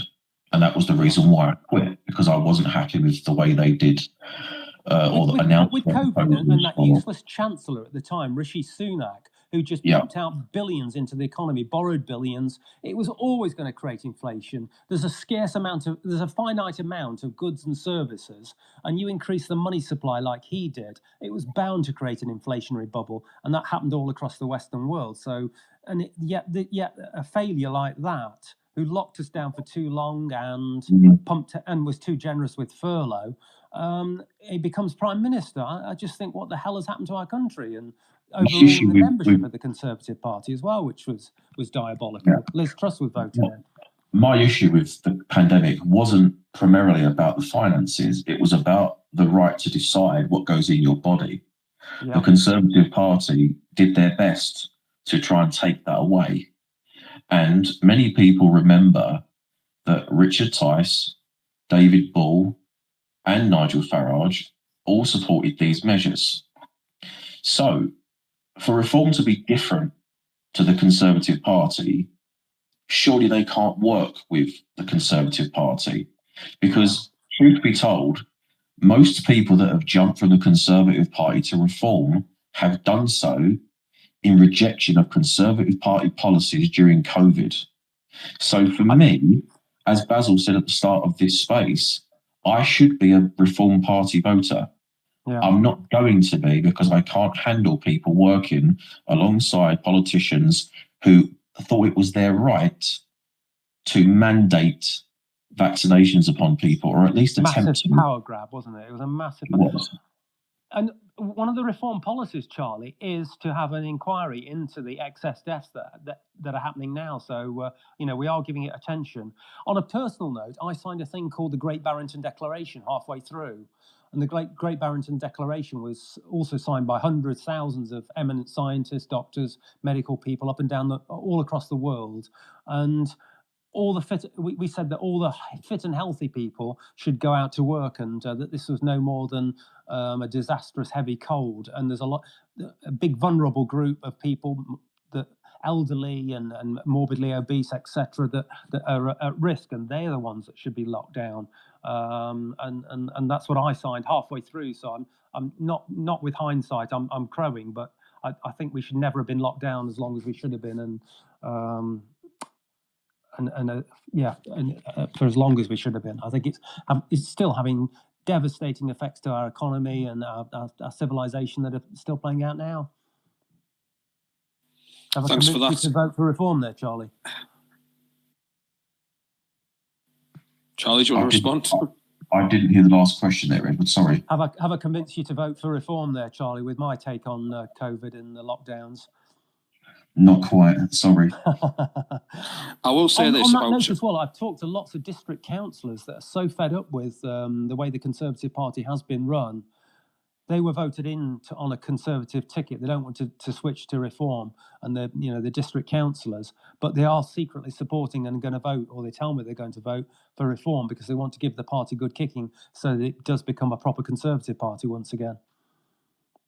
What I will say is, I like your freedom with which you're speaking, Edward, because a lot of people, when they come on these spaces, obviously have to really toe the party line. I think there's actually a bit of a discrepancy between some of the things you've said, your own personal opinions, and maybe what the head of the Reform Party is saying. But that's interesting to see that dynamic, because at the end of the day, we have to remember Reform, unlike other parties, they are very dictatorial, I would say. It's essentially set up as in, I think it's fair to say the members don't get much of a say over the policies. Is that right? Not so. With the contract with the people, I put it out to, when it was published, I put it out to lots of my constituents, and had lots of ideas and thoughts. They were fed back to head office, and they actually changed and tweaked a few little bits of the contract with the people. Yeah, but that's very different from the members voting on it, right? That's the head office taking on opinions and advice. Fair enough, and I'm happy that they do that. But just to be clear, unlike some political parties, it is true that it was. This is why in the past it was criticised for being more of a business, right? Because basically Richard Tice had full control. Now Nigel Farage will have full control. I'm sure they take advice on, about that, but we just have to remember that, the party is not. It's not democratic in nature. It's much more consigned to what the values of that. Now there are good things and bad things to that, right? With respect, what party ever is, and what is democracy? Policies that is the American system with a two-party system there. What would be the ideal democracy? Maybe you could argue the Swiss example where people vote in referendums all the time. That could be the perfect who knows, but it is what it is. Yeah, fair point. And look, it's not just the Reform Party. The Conservative Party have restrictions on who can change policies for them. The Labour Party are a little bit more open, but they have different restrictions as well. SDP, we're very open. It's one member, one vote. Each party deals with this differently. I just wanted to make that point about Reform because, again, you're doing a very good message, mate. I will give you that about selling Reform, but I just want to give people the full picture. We'll keep going around hands, though. FJ, you were next. Go on, FJ. Good evening, everyone. Basically, I wanted to know, Ed, your stance. Hello, can you hear me? So, FJ, Edward can't hear you. What we'll do is, FJ, do you want to drop down and come back up to speak, and we'll go to someone else in the meantime? Yep, no worries. No problem. Sorry, Edward. This is a common technical issue sometimes on spaces where people can't hear each other speaking. They have to drop down and come back up. It's just a slight glitch in the system. We'll keep going, hands though. King Wolf, you were next. Hopefully mine a little bit easier. Is the noise okay? Because I'm in a Nigel Farage like pub at the moment. So, quick question. So mainly on actually farming. I live in Norfolk. So sorry, Basil. Has King Wolf? You can't hear me, Edward. It might be you. I'll just drop you down, Edward, and then we'll bring you back up. Okay? Yeah. Sorry about that, King Wolf. If we just mind just waiting a second while we'll bring Edward back up. I've sent a request to speak, Edward. If you want to just accept it, or if you press the mic button, we'll get the request and bring you back up, Edward.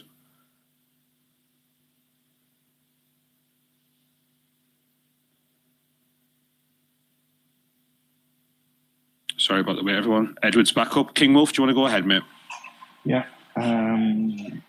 Will Jeremy Clarkson and Nigel Farage make up? I think they were not friends during Brexit. I think not Clarkson's Brexit. I noticed in the manifesto that Clarkson had some issues with planning laws. We watched Clarkson's farm, and I think in the manifesto on the pledges it says that you're going to improve the planning laws and actually have no rates on business rates on farm shops.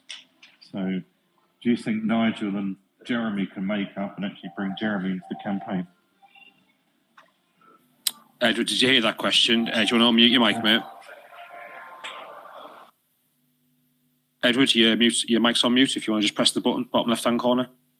Gotcha. Yeah, yeah. I heard all that. King. Sorry, what was your name again? King Wilf. King Wilf. Yeah, hi, Wilf. Yeah, I absolutely love that Clarkson's Farm. Seen it, sort of binge watch most of the series on it, and the latest series. So yeah, I've had a lot of sympathy for farmers. I live on a farm myself, and in a farming community, so I know all the hardships of farming and how irregular it can all be. And that reform policy about trying to get farmers to diversity, as Clarkson's Farm did, and no business rates on farm shops, I think is a great policy to encourage farmers to sell their produce direct to the customer. So a great policy. As with the personalities of Nigel Farage and Clarkson, which I think was the main thrust of your conversation, who am I to say? I don't know. Whether they'll get on or whether they don't, and whether it's who knows. So sort of no, I'm no idea on that one. I'm afraid, King Wilf. Sorry, I was on mute. But yeah, be a masterstroke if you could. Anyway, there was another question. Sorry. I love that policy.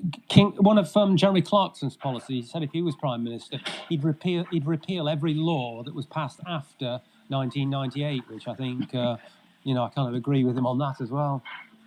How? Because I think the number you put in there was less than 50% of our food. We import more than 50%, something like that. You might go up to 70. Yeah, How are you truly going to do shocking, that? isn't it?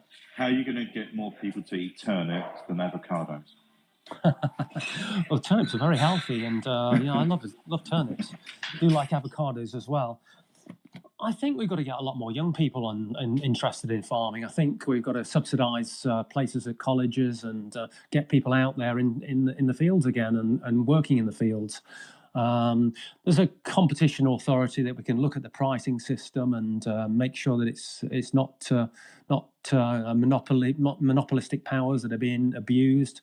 I think there's so much red tape with farming as well. I mean, a lot of the farming week is spent filling in forms and ticking boxes. I think we need to simplify the whole process. I think lots of these government departments have just grown up and put more input into legislation. I think we need to simplify the whole process.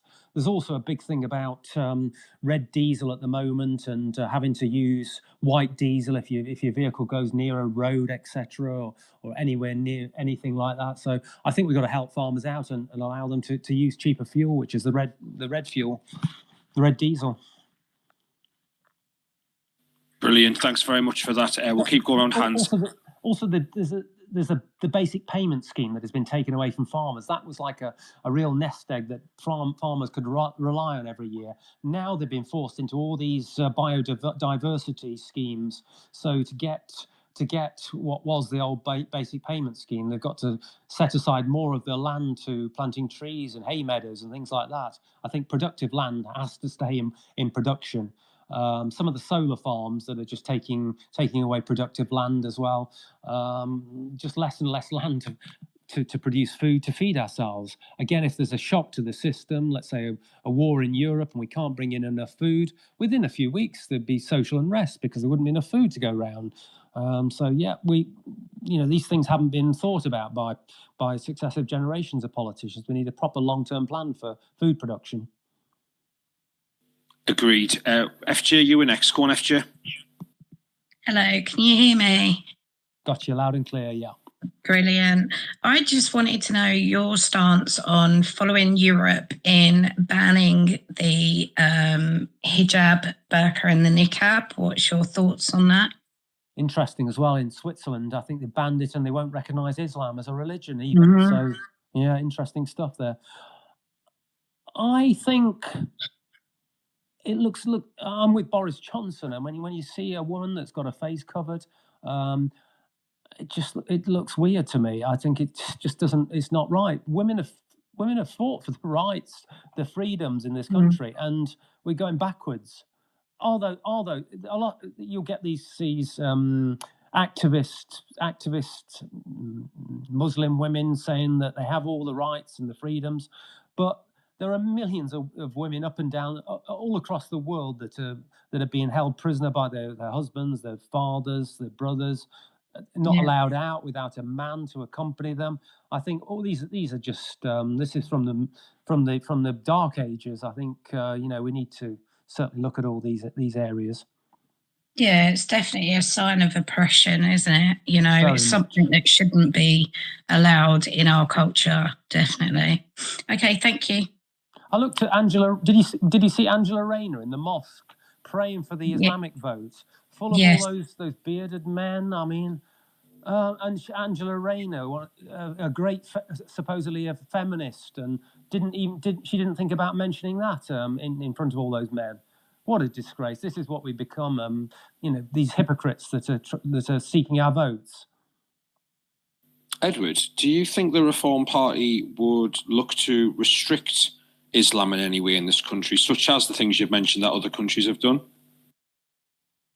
I think if we're in power and all these marches kept appearing in London, these marches in favour of Gaza and to the river, to the sea, which is surely a genocidal chant, and some of the antisocial behaviour. I think Jewish people being terrified to go out into central London. I've got a few constituents who are Jewish, and I can tell you that they're terrified to go out to. If any of these marches are happening, I think we need to be banning stuff like this. I think it's just a disgrace. The Batley teacher that is in fear of his life. How come the police haven't done anything about all the death threats there? Why have we got a two-tier policing system that ignores that? I fully understand if you don't want to go into detail on this, and feel free to just say, I don't want to answer that question. I don't want to put any pressure on you whatsoever, but I am interested in this. Would you, I mean, the Reform Party is, I've looked, they've got nothing about this written on the manifesto, and that's fine. It's only a draft manifesto. What I'm wondering is personally, would you want to see the burqa banned in this country? I personally would. I think it's, wearing a big sackcloth over your body like that. And like I say, women have fought for generations for equality. We are regressing. I think it's, I just don't think it has any place in Western society. Fair enough. Thank you very much for answering, Edward. We'll keep going around hands. Susan, you were next. Oh, hello. So I've got a couple of questions. The main question is that I'm looking at the choices that I have in this upcoming election, and you are on my list. And I'll be perfectly honest that I am as you can probably hear from my accent, I'm Scottish, and I would have been in favour of Scottish independence. But at the moment, I think it's such a mess that it has to maybe be put on hold, on the back burner for now. So I certainly wouldn't be voting for the SNP. And I'm looking at, Reform was on, and I'd never even given it a thought. So I went and did a wee bit Googling. And one thing that concerned me was that you are pro-fracking. So that was a concern. And I just want to pick up on some of the other comments that have been made about banning the burqa. And I would like to ask, if you were to impose such a ban, would that be with or without conversations with the women? Or are you just going to speak for the women that they're not allowed to wear it, whether they want to or not? Thank you. Good question. I think the fracking one, we import lots of natural gas from a state, Qatar. Admittedly, we had a World Cup football there, but women haven't got any human rights there. It's a totalitarian state in effect with, like I say, very little human rights. So what's the answer? To bring in natural gas from a state like that and be beholden to a country like that? Or we've got this natural reservoir of gas underneath our feet, shale gas that can be fracked to produce gas. Obviously, we'd look at every safeguarding measure that we've got. We're not, it's been alleged that fracking can cause earthquakes and things like this. So it would all be treated sensitively, and we'd never allow the water table to be poisoned, etc. I also think North Sea oil, particularly Scotland, has been taxed to death. Any profits earned by Shell or BP or any oil company extracting gas or oil from the North Sea has to pay I think it's about over 70% it works out in tax. So therefore it's not viable to extract it. It's not viable to look for new sites. There's, I'm sure, a lot of oil and gas that could be extracted from the North Sea. So what's the alternative? Importing oil from Saudi Arabia, again, another state with debatable human rights, etc. So, and that is putting it mildly. I don't think debatable is the word I would use for Saudi Arabia in terms of human rights. I don't think anyone else would either. Thanks very much for that question. We have a lot of coal still in this country, and again, we're importing coal from. I never got an answer to my second question, and I also would like to. Sorry, Susan. You keep breaking up, Susan. Can you just ask that second question again, please? The second question was when you're going to ban the burqa or whatever it is, are you going to do that with or without communication and consultation of the women, or are you just going to decide for them that they're not allowed? I mean, I would ban enforced use of the burqa, but I would also not like to see a ban on anything that's reasonable, especially towards women. And I'd also like to say that we're also very much in bed with Saudi Arabia on so many things. Just to be clear, Susan. Just to be clear, Susan, Edward that was his own personal opinion. The Reform Party don't have any policy regarding that. So just to be clear, there's no draft on how this is going to be done. That I just asked that question as a personal one to Edward. It wasn't a Reform Party one. Go on, Edward. It's a good point, Basil. my personal point of view is that, you know, I think it's obscene. I think there's no place for it in the Western world. I think, as Susan said, it would be, you've got difficulties banning it, personal liberties, etc. You could ban it from public buildings. You could ban it from women giving evidence in court. You need to see somebody's face. You could ban it from any woman that's in a teaching profession. Children need to see the face of the teacher. You could ban it in all sorts of situations. I think it's also a security risk as well. I think anybody could be under that burqa. Who knows who's there. Thanks very much for that, Edward. For walking up and down your own high street, I think it would be difficult to do that. Thanks very much for that, Edward. Again, that was etc. Yeah. That was a personal opinion. The Reform Party don't actually have a stance on that right now. Can I just say, if anyone wants any questions to ask and they don't want to come up and speak, they can DM me. My DMs are open right now, and you can ask me a question in there. There are a number of questions that have come up already, and this is recorded, so you can go back and listen, and I am informing people when those questions have already been answered. However, it's always surprising to see what question comes up the most, and there is a question that keeps on coming up, and it's been expressed in different ways. I'm just counting right now. I have 9 people who've asked pretty much the same question, so I'm going to put this to Edward now. I'm going to use Gunagal's version of it because I think this one covers a little bit more than what most of the questions are. It says, "Hi Basil, can you ask Edward what is his opinion of the Mayor of London, and what is his opinion of him having control of the Metropolitan Police and his lack of action on knife crime? Kindly sent from a Londoner exiled to Kent." Go on, Edward. Brilliant question. My thoughts on the Mayor of London. My gosh, I don't think I should be speaking on this programme on them, but I'll give it a go. I think it's a disgrace. I think it just shows what mass immigration has caused. I think you've got sectarian politics. People are just voting for the mayor on religious grounds. Whoever the local imam tells them to vote for, I think that's how he gets elected. I think it's symptomatic of London. I think parts of London have not become British anymore, and unless you've got a certain type of candidate, you're never going to get elected in London. So mass immigration, that's what that's caused. The second part of the question about knife crime, it just breaks my heart to see young kids killing each other. The black on black crime and let's be frank about it, it is mainly black on black crime. I think the whole this gang culture, you just despair for this whole gang culture, and the Mayor of London, who doesn't seem to be doing anything about it, talking in empty platitudes. I think we need to bring back a tough stop and search. We need to bring back proper penalties for carrying knives. We need Reform's policy is to build a lot more prison places. I think we need to be taking a lot of these criminals off the streets. I think this mad policy of the police, if it's less than £200 in a goods stolen from a shop, they don't actually do anything, they don't investigate. I think we need zero tolerance towards this. We need to bring back law and order to our streets. A whole history and pride of our society needs to be taught in schools. I despair for what has happened in London. I was in Singapore several months ago, and you walk around Singapore, one of the least violent places in the world, as if by magic, they've got really draconian penalties if anybody steps out of line, chewing gum and dropping that on the street. That's a massive fine. There's massive fines for everything there.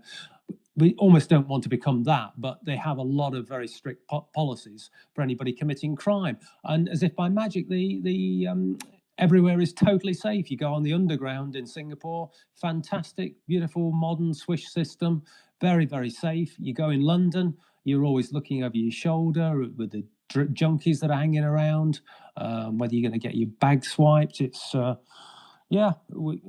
with all this liberalism and progressivism, this is what it's become now. Yeah, I was just going to ask I was just going to ask on that, Edward, if I can push back a little bit. Obviously, you've just mentioned there that the way you believe that the way people are voting in London is essentially along religious lines, right? I think a lot of people might be sympathetic to that view, and obviously that ensures that Sadiq Khan would stay in power, I guess, if you went to the full extreme of that, full extent of that. So what I'm wondering is obviously Reform doesn't have a policy on this, but for your own personal opinion, would you want to see maybe the London mayoralty abolished, or would you want to see the powers removed? How would you deal with that issue in particular? I remember the GLC, which was again another talking shop, a left-wing talking shop where it wasted money and it came up with all sorts of stupid schemes, etc.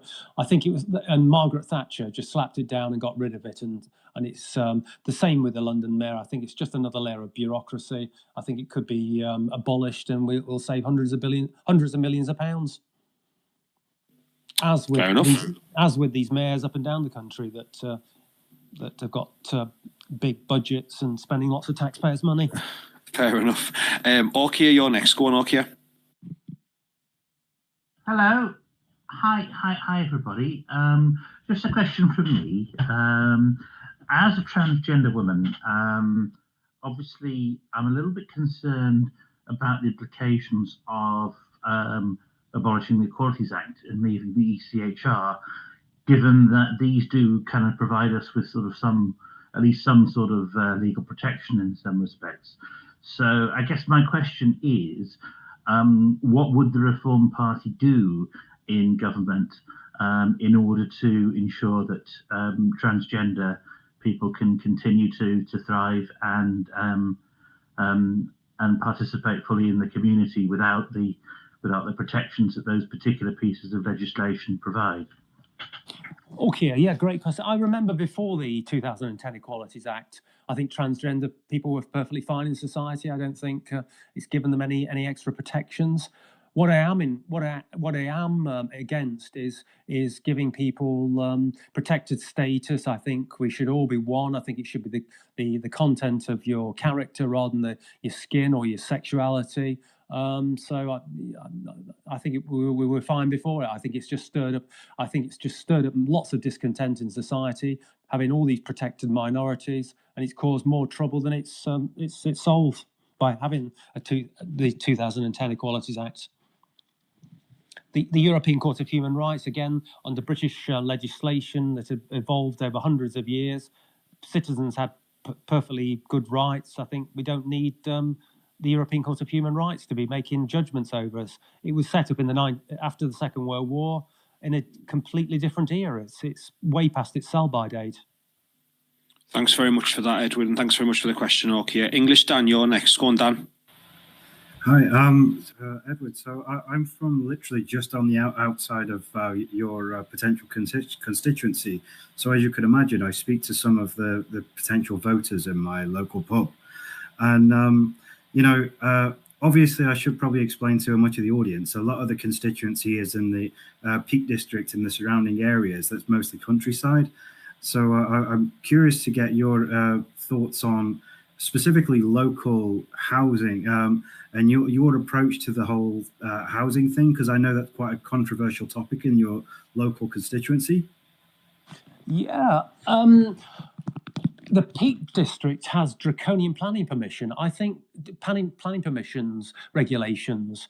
I talked to lots of families that have had to move out of the Peak District, some of those lovely little villages, and move to the cities because they can't have any more children because they haven't got room. So the only way to do it is to sell up their little two-bedroom property in a village and go and move to the big city where accommodation is cheaper. So I would always like to see some sort of local planning permission where people that are from those areas are granted planning permission to extend their houses, or sympathetic planning towards a barn conversion that as long as it's for local people, local families.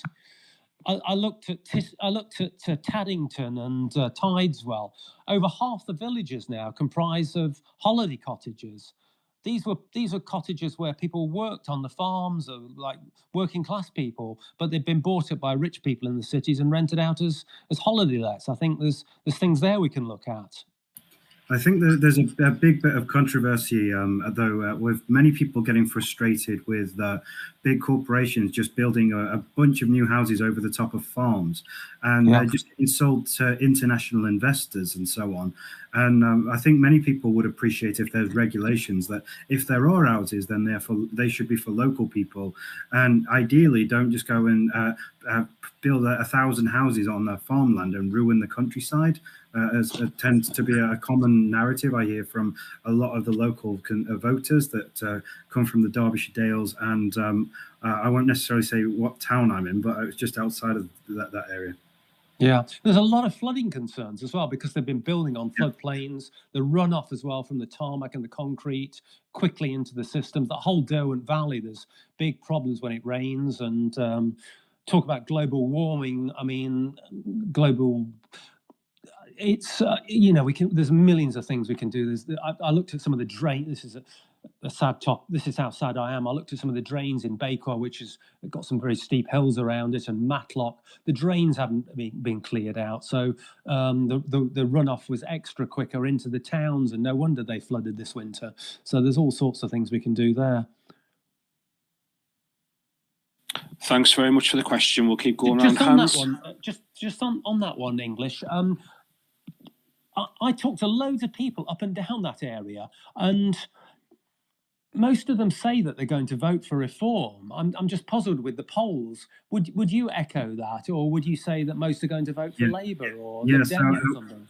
I was in a space last night making this point that generally the rhetoric I hear around this neck of the woods, just on the outskirts of your constituency, is that generally you either get the old-fashioned classical, oh, my granddad voted Labour, so I'm voting Labour, or the disenfranchised Conservatives that are just like, I'm not another voting Conservative again. Reform look like the only option. So it's either a Labour or Reform area that I seem to see these days.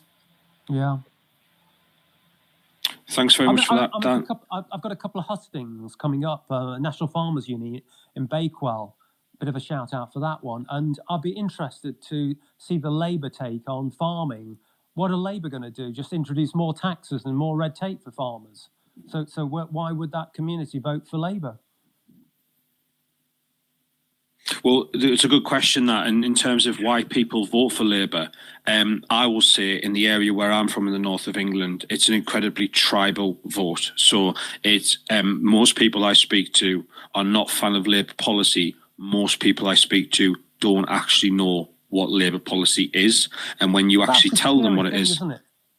That's the scary thing, Basil. When I ask people that vote, I do occasionally meet the occasional person who is going to vote Labour, and then I say to them, "Do you know any of the policies?" Well, no, not really, but I want to give the Tories a good hiding.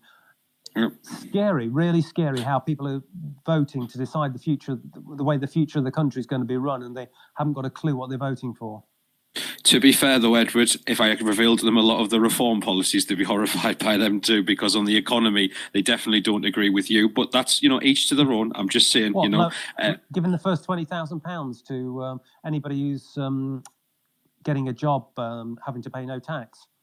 Yeah, that's a great policy, but at the same time, there are others where I think we could talk about public services and how we would fund them, where they would actually see massive cutbacks. Just saying, when I've looked at your policies, they don't add up as far as I'm concerned. However, I would encourage other people to go and have a look for themselves. And as I've said, I already want to get into that myself because I want you guys to speak to it too. So I'm just putting in my 2 pence, Edward. Just another great policy as well. On the NHS, we have a terrible problem of staff retention. Lots of people work to become a doctor or a nurse and then drop out after within a first year. Lots of people don't even practice sometimes once they've spent all that time getting qualified as a doctor. Reform have a policy within the first 3 years, any frontline staff, no tax to pay. Interesting policy proposal. Like I said, I can't deny that it's definitely radical what you've proposed. The question is how it works in practice. And like I say, if you go and have a look at their manifesto, their draft manifesto on their website, you can make up that mind for yourself about how we will fund public services and infrastructure and all the rest of it with what I would say is some radical, massive tax cuts. However, it's each to their own. Look, I'm not trying to say that what I say is correct. There are different people out there who have different views on how taxation in this country should run, and I'm happy to have that debate. So we'll keep going around hands. And thank you very much for answering that question, Edward. IJ, you're next. I'm just going to newer speakers, obviously, because some people have already spoken. IJ, you're next. Go on, IJ. Thanks, Basil. Edward, pleasure to hear you and hear your comments and thoughts in the space. As you know, your leader is a strong Zionist. He, like any decent person, believes that Jews should have the same rights of self-determination as any other nation on earth. Now, Nigel points out, as he has done on record, that the massive spike in anti-Semitism in this country, and you alluded to it earlier, I believe, is partly caused by the massive increase in the number of Muslims in the country. I would simply say that's certainly not true, and I don't think Nigel thinks this of every Muslim. Do you know a lot about the Quran, IJ? Do you know a lot about the Quran? Do you know a lot about the Quran? I know more than I should, shall we say. Okay. We also know that the massive rise in anti-Semitism is caused by organisations like the BBC and The Guardian. Nigel, like Tommy Robinson and other Zionists, totally understand that Israel is at the forefront of fighting Islamic jihadism. And indeed, they also, I believe, understand that Hamas, who are the perpetrators of that jihadism in the particular war that we all know about at the moment, are no different from the likes of ISIS or Al-Qaeda or Hezbollah or Boko Haram or the Taliban or all these people. And I think Nigel understands that if Israel defeats Hamas, that is going to be a massive loss for Islamism around the world, and indeed a massive success for the Judeo-Christian principles upon which the Western democracy is built upon. So I'm going to put a very specific question to you, Edward, and I'm going to ask for your guarantee. Can you guarantee that you will make sure that the people of Clacton vote in Nigel in order that he becomes a bulwark against the Islamic jihadist George Galloway, a Muslim convert? And if you can guarantee that, knowing that Nigel is a betting man, and if he gets in, please tell him that IJ has offered £100 for him to put on any betting horse that he wants. And that's a guarantee that I'm happy to give you. I love it, IJ. Some great points there. You forgot to mention the sinister puppet master behind the scenes as well, Iran. Yes, I didn't have enough time to get everything in because I know Basil wants lots of people to speak, but of course they are absolutely behind everything that's going on, as you rightly point out, Edward. Yeah. Hamas are just one.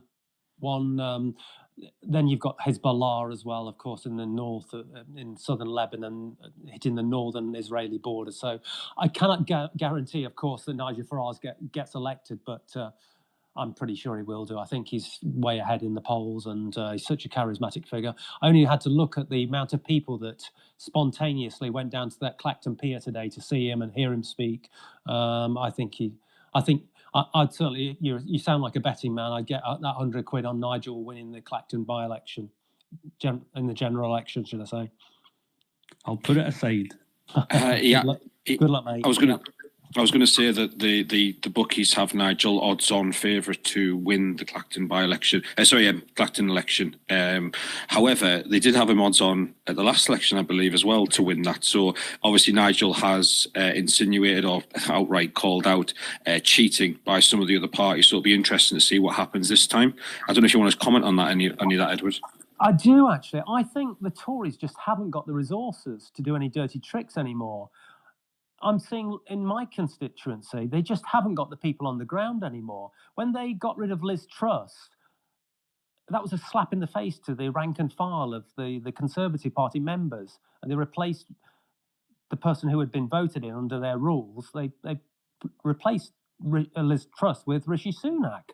And at that time, lots of people in my constituency, and I know up and down the country, lots of Conservatives defected to become become Reform supporters, and it's been a steady drip ever since then of people leaving the Conservative Party.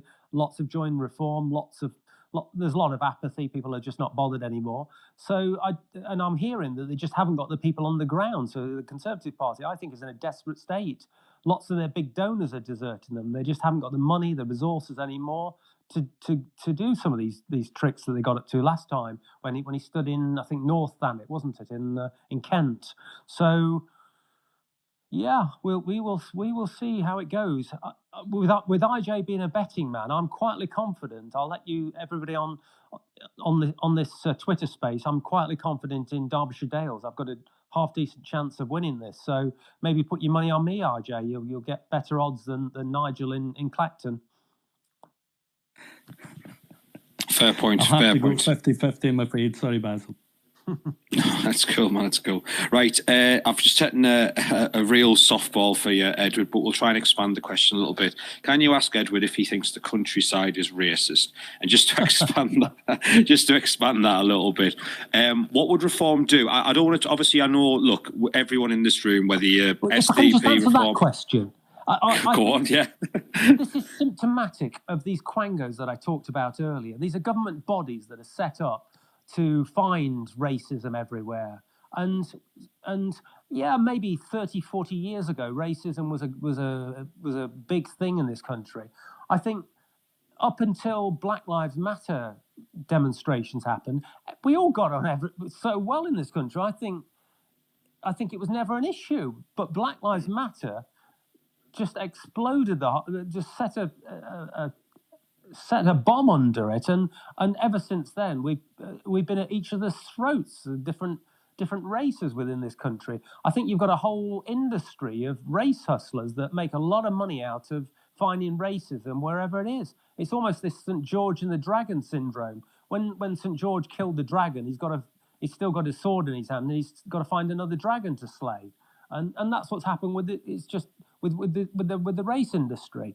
And it's all with government money. Some of these quangos are given so much public funding, they have to find racism everywhere. So I think they were talking about old paintings because there was no diversity in some of these old paintings of the countryside. They found racism there, and yeah, what the hell has happened to our country? And with all these pathetic quangos, all publicly funded. So yeah, that's why another reason why I'd like to get rid of them all and save the taxpayer a fortune.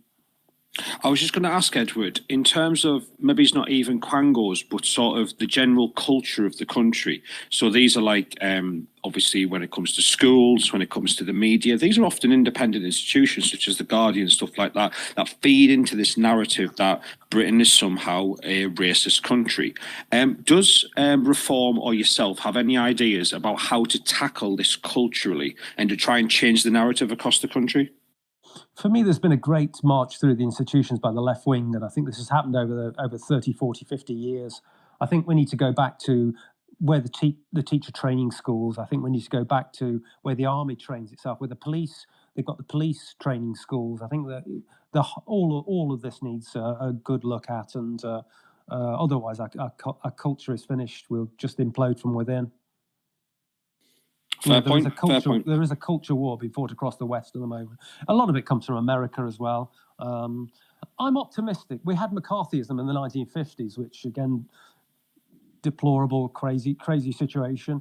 Sometimes these things go in fashions, and maybe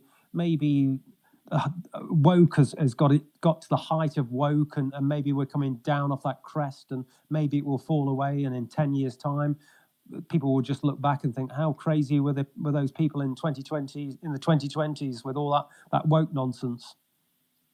No, fair point, Edward, fair point. Just to let everyone know, I've got people DMing me questions and stuff, but while there are slots available on the speaker stage, I will, of course, go to them first. So if you do want to get a question definitely asked in time, please request to come and speak. That will be the priority. We'll keep going on hands, though. I believe it was TME next. Go on, TME. Yeah, I appreciate it. Yeah, I just wanted to ask, because people keep regurgitating this this issue with Sadiq Khan. I don't like Sadiq Khan as much as the next person, but Sadiq Khan has very little power over the Metropolitan Police. So why do people keep going to him like he's the issue? You know, are Reform going to increase the penalties, for example, for carrying a knife? Mandatory 5 years, mandatory 10-year prison sentences. unless you're willing to do that, I don't understand how you can keep going at the guy.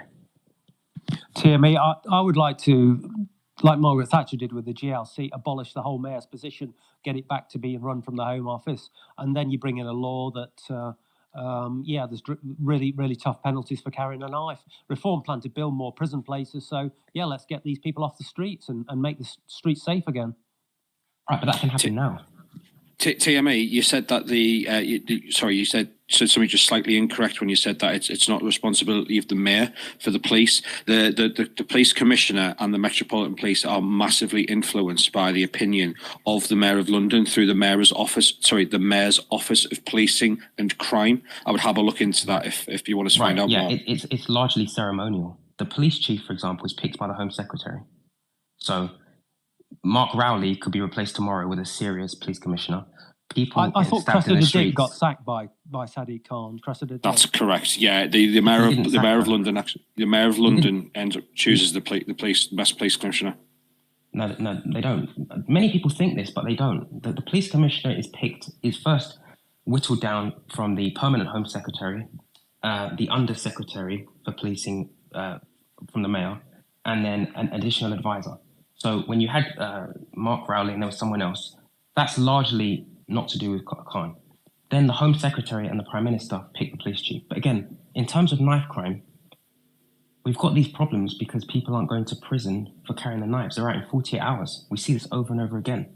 So instead of complaining about Sadiq Khan in that regard, and he has lots to answer for sure, but if you're not willing to increase the penalties, then I don't understand. And why isn't that a core piece of reform policy? Sorry, just to be clear before Edward responds regarding reform policy, right? Just to be clear how it works, okay? So Parliament is sovereign in our country. They have ultimate authority over everything in our country. However, there are standards at which things are done. So there are things that are done in a certain way and expected to be done in a certain way, in which case Parliament can overrule these forms, but usually they don't, okay? So you are absolutely right to say that the Home Secretary ultimately has full control over who the police commissioner is. However, they would have to overrule the mayor's picks to do that, okay? So they sign off on it, but it's not standard practice, okay? So in the case of the current police commissioner, Sadiq Khan whittled it down and approved Mark Rowley as the only option he was willing to support, and therefore the Home Secretary signed it off. Now, I share I share the opinion that the Conservatives should have gotten more involved in that, but they didn't want to overstep the normal boundaries there. So it's up to you to decide who's responsible. I'm just letting you know how it works. Yeah, the wording is they have to pay due care. So yeah, you could argue that they have to listen to him in that regard. But as I say, in terms of increasing the penalties, we've got people carrying zombie knives and they're back out on the streets in 48 hours. Reform doesn't talk about that. No one talks about that. Well, I certainly would. I think it's disgraceful that people aren't given proper sentences. I think there should be mandatory, let's say, 5-year sentences for carrying a knife on the streets. And as if by magic, and you'd see crime tail off overnight if you brought in tough penalties that were actually properly backed up. The crazy policy of allowing under £200 to be stolen from a shop without the police getting involved, I think, is absolute madness. I think we need a zero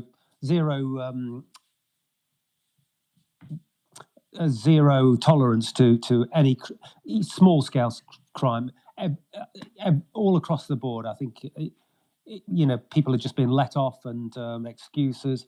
I'd like to build more prison places and get more of these people off the streets. Yeah, I appreciate that. But can you send that up the chain of command? Because that's very much a key issue. That's a key issue. And also, I'd like to have a lot more stop and searches as well. I think it's not racist in any way, shape, or form, and it's going to help save a lot of lives. Right, but stop and search doesn't do anything if they're back out in 40 hours. Again, I'm glad you brought that. That's another key issue. That's another key issue. People talk about stop and search. The whole lot of it. We're not here to tinker with the system. We're here to reform it and stop and search. You're caught with a knife, you get a mandatory 5-year sentence. Bang, that's it. And reform will be pushing that one all the way.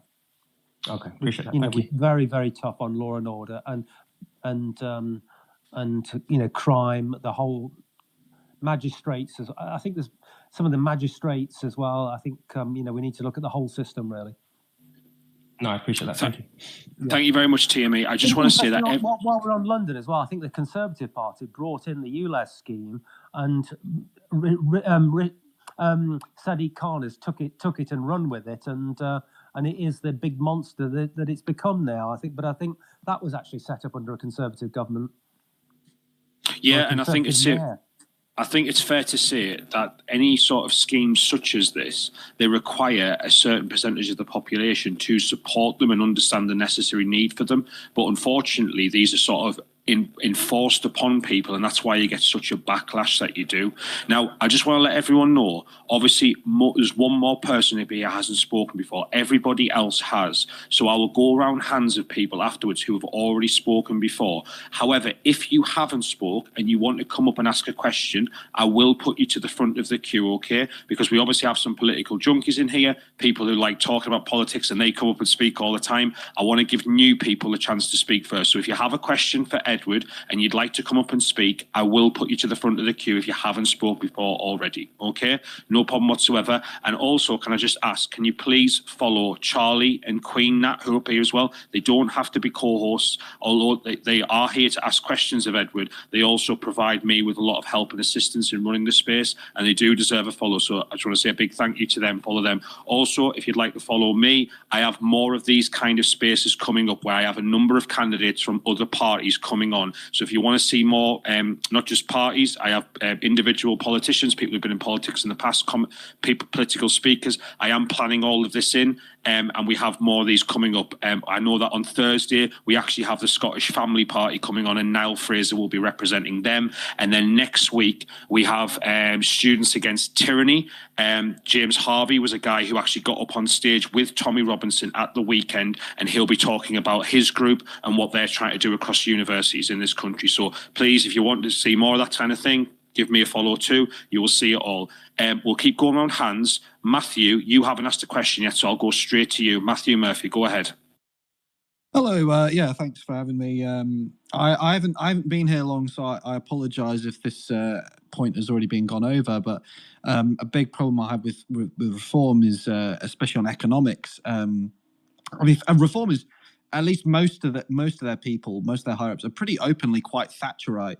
And I think this whole Thatcherite economics of, you know, mass privatization, sure, it was a short-term solution, which maybe for the time did well, but it was a short-term solution for a long-term problem. And now we're deeply deindustrialized. We're we're a tertiary economy. You know, we rely almost entirely on service sectors.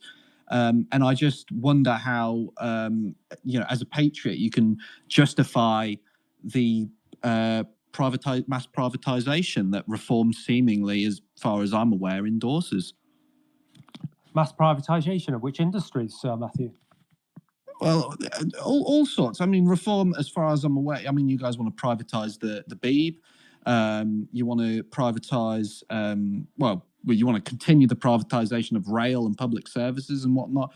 As far as I'm aware, reform are totally, you know, well, as I say, Thatcherite, economically Thatcherite. Am I wrong in saying that? I'm probably, myself personally, I'm probably more libertarian. I believe that people should go out to work and earn their own money and keep more of their own money, and we need a much smaller government, and the individual themselves is much better placed to spend their own money than some politician in Westminster. So whether you want to call that the problem, or not.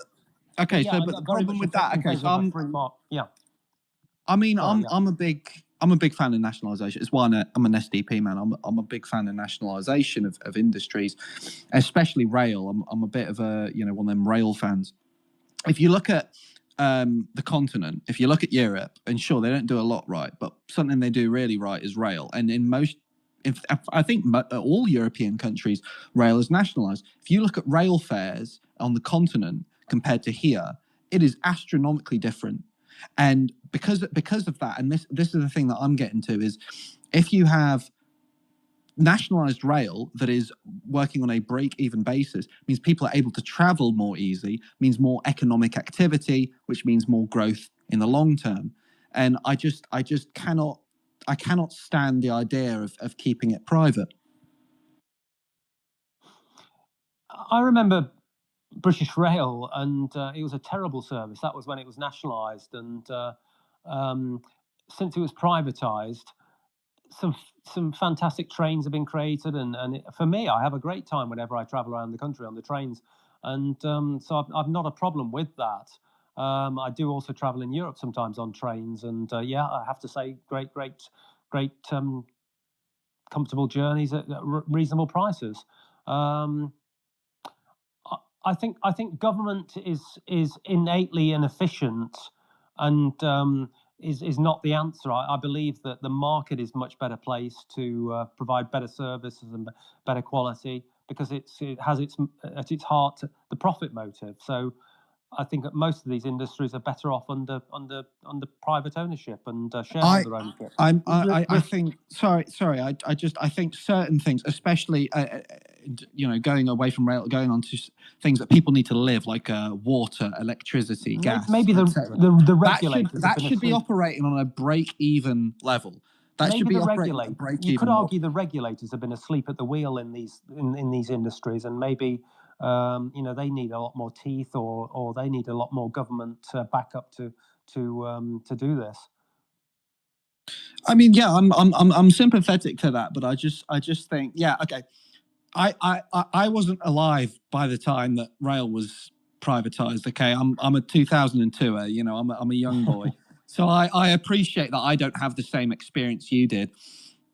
But what I think of when I see how the continent does things is, I think, okay, maybe back then it wasn't so good, but maybe it was just mismanagement. And it's the same with the NHS. The idea of privatizing the NHS is absolute heresy to me. Yeah. But I do accept the NHS is horribly mismanaged and needs to be restructured completely.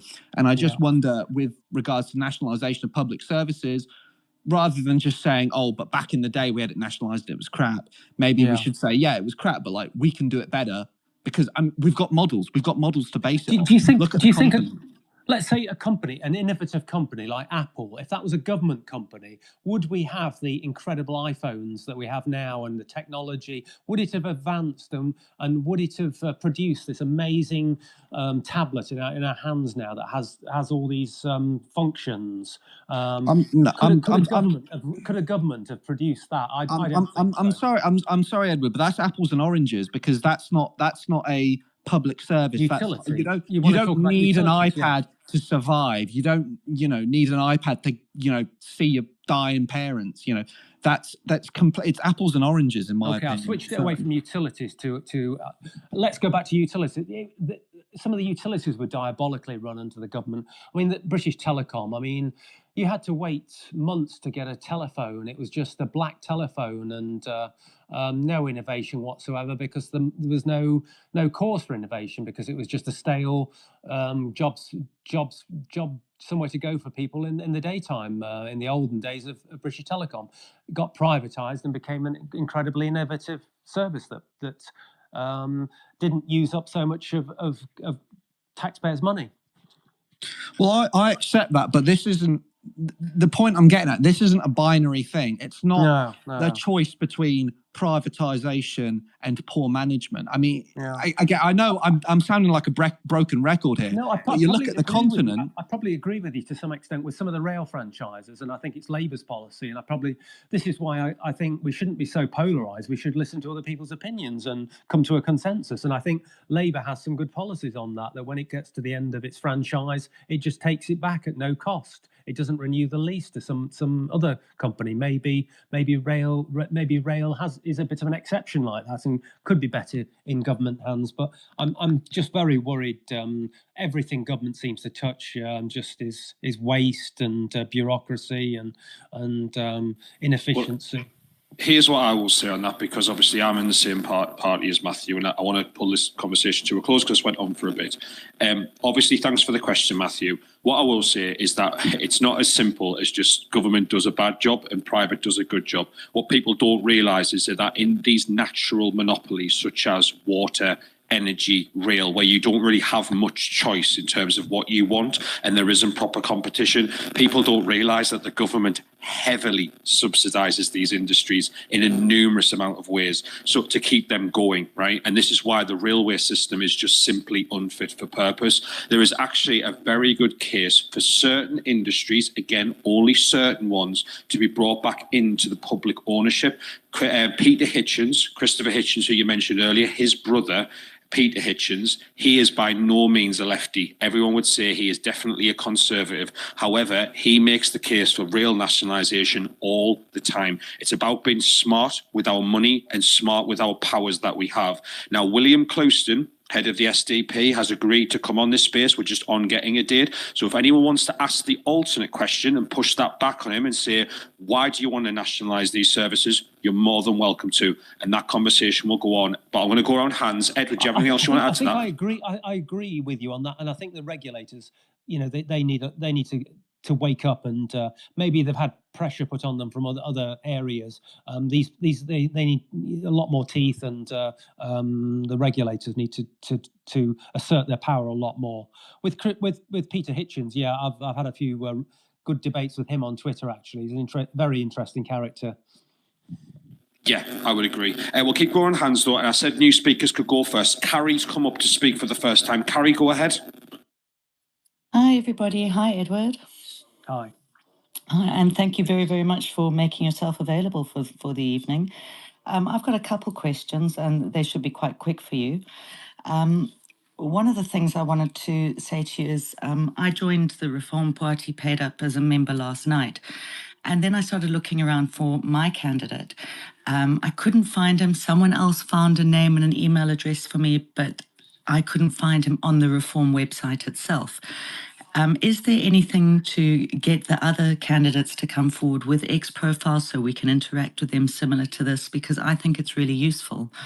I mean, for instance, this tonight has been really useful, and I'd like to be able to speak to him. I was even trying to volunteer, but I can't find any proper details.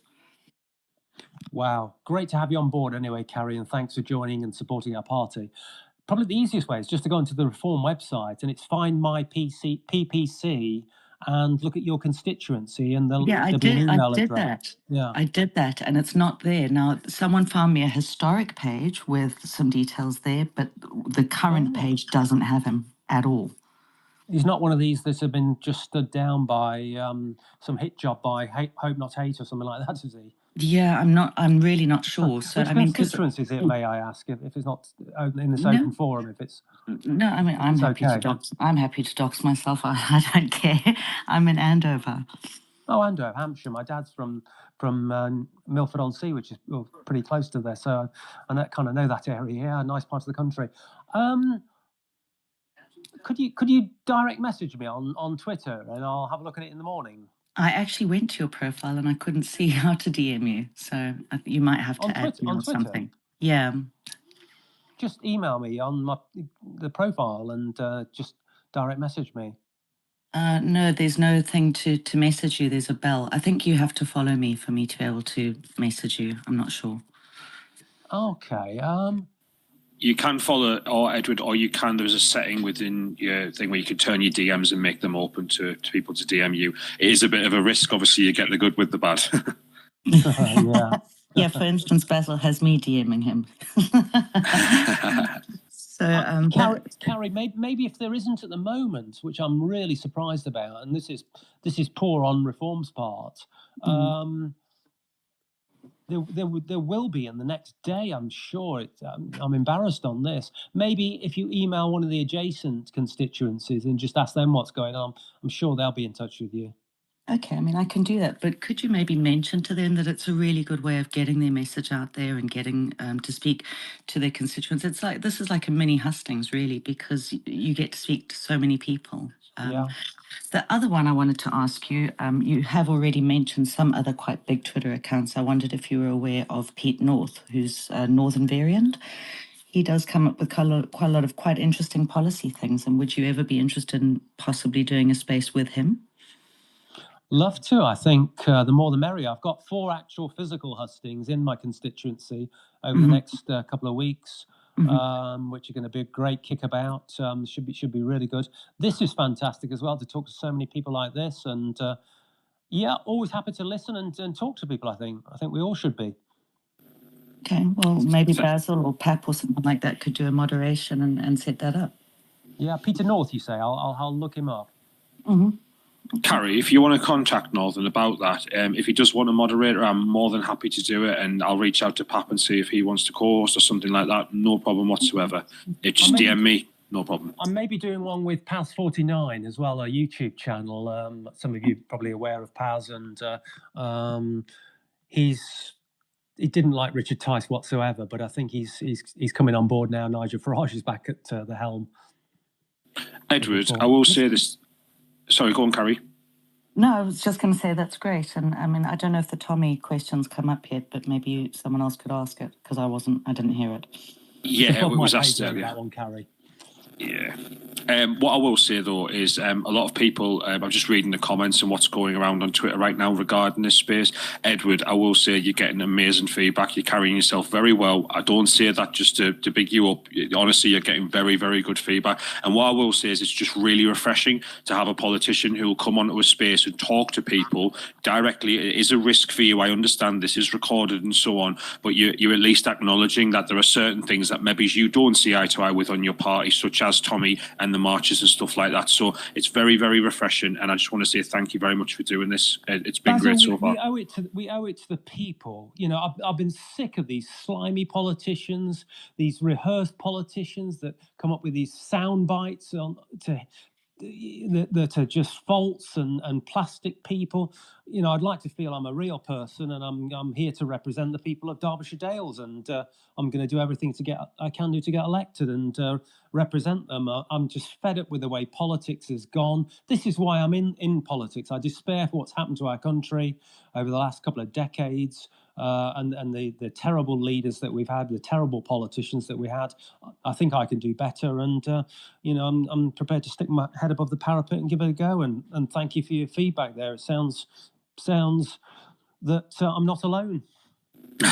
No, not at all, Edward. I think you've been great so far tonight. Right, we're going to keep going around hands. Obviously, some people have already spoken before. Those people are now going to come and have a turn to speak. Thank you very much for waiting, everyone. Ian, you're up next. Go on, Ian. Yeah, it's been mentioned a little bit about public services, and one of the things that really, really does worry me that what we've seen in Scotland, and I'm assuming it's the case all throughout the UK, is the bus service and the kind of disaster that it's became. What we're finding and what I'm hearing quite a lot about is a lot of the profitable bus routes are obviously in this situation we're in right now. They're making money for bus companies, so they're prioritised, and a lot obviously the less profitable routes have been let go. Essentially, when you look at the bus maps from now to like 30 years ago, the buses went absolutely everywhere, and now it's very much centralised for all the buses because that's where the money is. The problem that I'm finding when I'm speaking to people is that these bus services they're like a lifeline for quite a lot of people in order to get to hospital appointments, to get to doctors, to get places. And I feel like that is something that's a real problem. So I was just wondering, like, I know you've been quite open about this. Would the reform or yourself, would you have anything that would help with that? Because it does seem like the loss of the bus service to a lot of the kind of external communities that aren't potentially profitable but are lifelines to a lot of people has been let slide. So I just wonder, has reform got a policy, or would you have a policy that would help rectify that?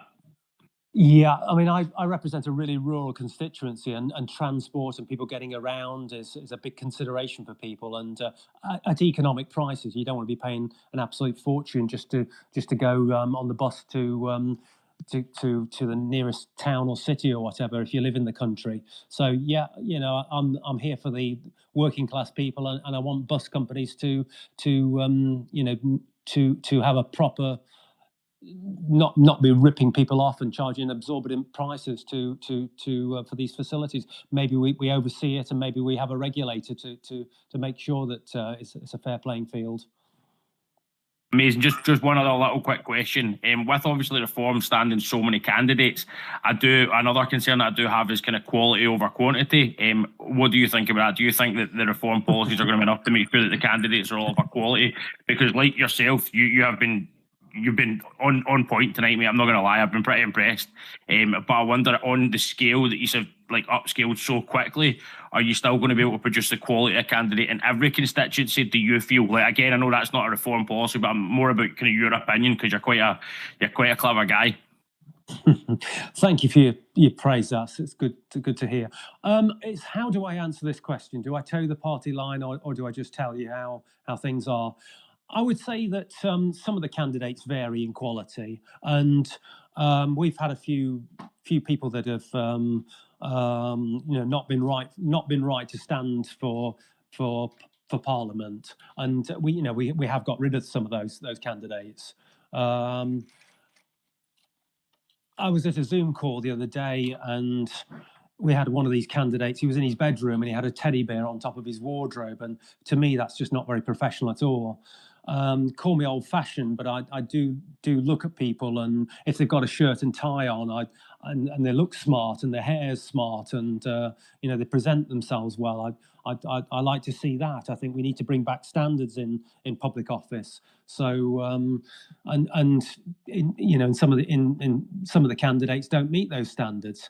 But in saying that, when we've got the head of the DUP that's on trial for rape at the moment, we've got this Conservative candidate that had been involved in this sexting scandal. We've been in, there's so many rotten apples all over the place. Reform are doing the best to fill the positions that we've got. I look at this as a 5-year plan that. In my constituency, I've only been in this job for the last almost a year now. We haven't got any district councillors. I'm in the next local elections. I've got like people in mind now to put forward for these elections that I've selected that are quality people. And but all this takes time. And we're a new party. We've only been going 2 years, so to get top class quality people into constituencies does take time. Please bear with us. Really appreciate your candor and your honesty, mate. Thank you very much. Cheers. Yeah, thanks. Yeah, thank you very much for that question as well, Ian. We'll keep going around hands. I believe it was English Dan next. Go on, Dan. Hi, Edward. So coming back a bit closer to home, obviously, we've got the rail services in the Midlands that connect to the east and west. And one of my biggest problems with the rail services there around this neck of the woods is the fact that the trains tend to run like once per hour between the east and west connection lines. The vertical trains going between the north and south, they're always great, but the problem I have is the ones that connect east and west of the country. So would Reform be interested in working on policies to try and incentivize multiple companies to bid and stop this monopolization that companies like East Midlands Rail have over things, to try and give more incentive to say having at least 4 trains per hour instead of 1 train per hour? Yeah, I think we need better transport across the Pennines, don't we? I mean, it's a poor service, isn't it, across the Pennines at the moment? Sheffield to Manchester, for instance. Yeah, and on top of that, I mean, when I'm just going 2 miles up the road on the train, it costs £10. £11. Sorry. Yeah. I mean, that just seems insane. I think if there was better policies to promote more companies trying to compete for these spots, bidding per hour or something like that, maybe they'd be forced to lower their prices a little bit. The whole lot of it, I think, stinks. When you look at the roads and you see how many lorries are driving around, can't all those be put on the rail network? And if we had a more efficient rail network, these lorries wouldn't be necessary. They could be on the rail network, and it's probably not viable for them to use the rail services because of these extortionate costs. The whole lot of it could be looked at and be reformed and get a lot more of the lorries off the road and get them on the rail systems. But I think this is part of the reason why many folks are kind of on the fence about the topic of whether we should go public or private with rail, because the horizontal rail lines never really got any respect from the government back in the old days. And in the modern times, the private sector don't really do anything either. So I think the better approach would be to create regulations and try and increase competitiveness to get more companies trying to fill more time slot gaps that are not covered right now amongst a lot of the rail services. I think so. I'm naturally drawn to market solutions rather than big government solutions. And an example, you could HS2 as well. The amount of money that's been spent on that, and what does it really achieve? Rather, it probably made a lot of consultants very, very wealthy. Yeah. Thanks very much. Oh, leave it there. Yeah. Yeah, I'll leave it there. No, thanks very much, Dan. We'll keep going around hands. I believe it was Gordon next. Go on, Gordon. Hi, Edward again. Now, I've got two things for you. Seeing the NHS is just pouring money down the drain. I mean, we're seeing this every day. I mean, they're spending something like $3.5 to $4 grand in just laminating ambulances with Gay Pride Month, which is an absolute. Did you hear the latest one about electric ambulances as well? And yeah, so they'd be sitting around getting recharged half the time. I mean, who the hell thinks of these? Well, I used to work for a company that built electric commercial vehicles, and yeah, I know everything about them, so I'm not going to go down that road.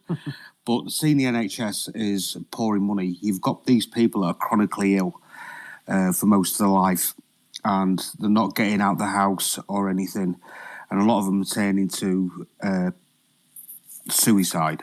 I mean, assisted suicide. That's one of the saddest things I've ever heard in my life, that people are doing this, and they should be given the respect and care. How would Richard, Nigel, and the rest of Reform would tackle this in the NHS? And do you believe there is a massive problem in two-tier policing and justice in the UK? And how would you go about that? Great question. Just to add some figures to that as well. In the 1980s, we spent 5% of GDP on the NHS. And I remember when I was ill in the 1980s, and the doctor actually came out to my house and actually saw me in my own house. Can you imagine that happening nowadays, where you've got at 8:30 in the morning trying to get a doctor's appointment, and you put it on redial, and you can be on there for hundreds of redials to try and get an appointment?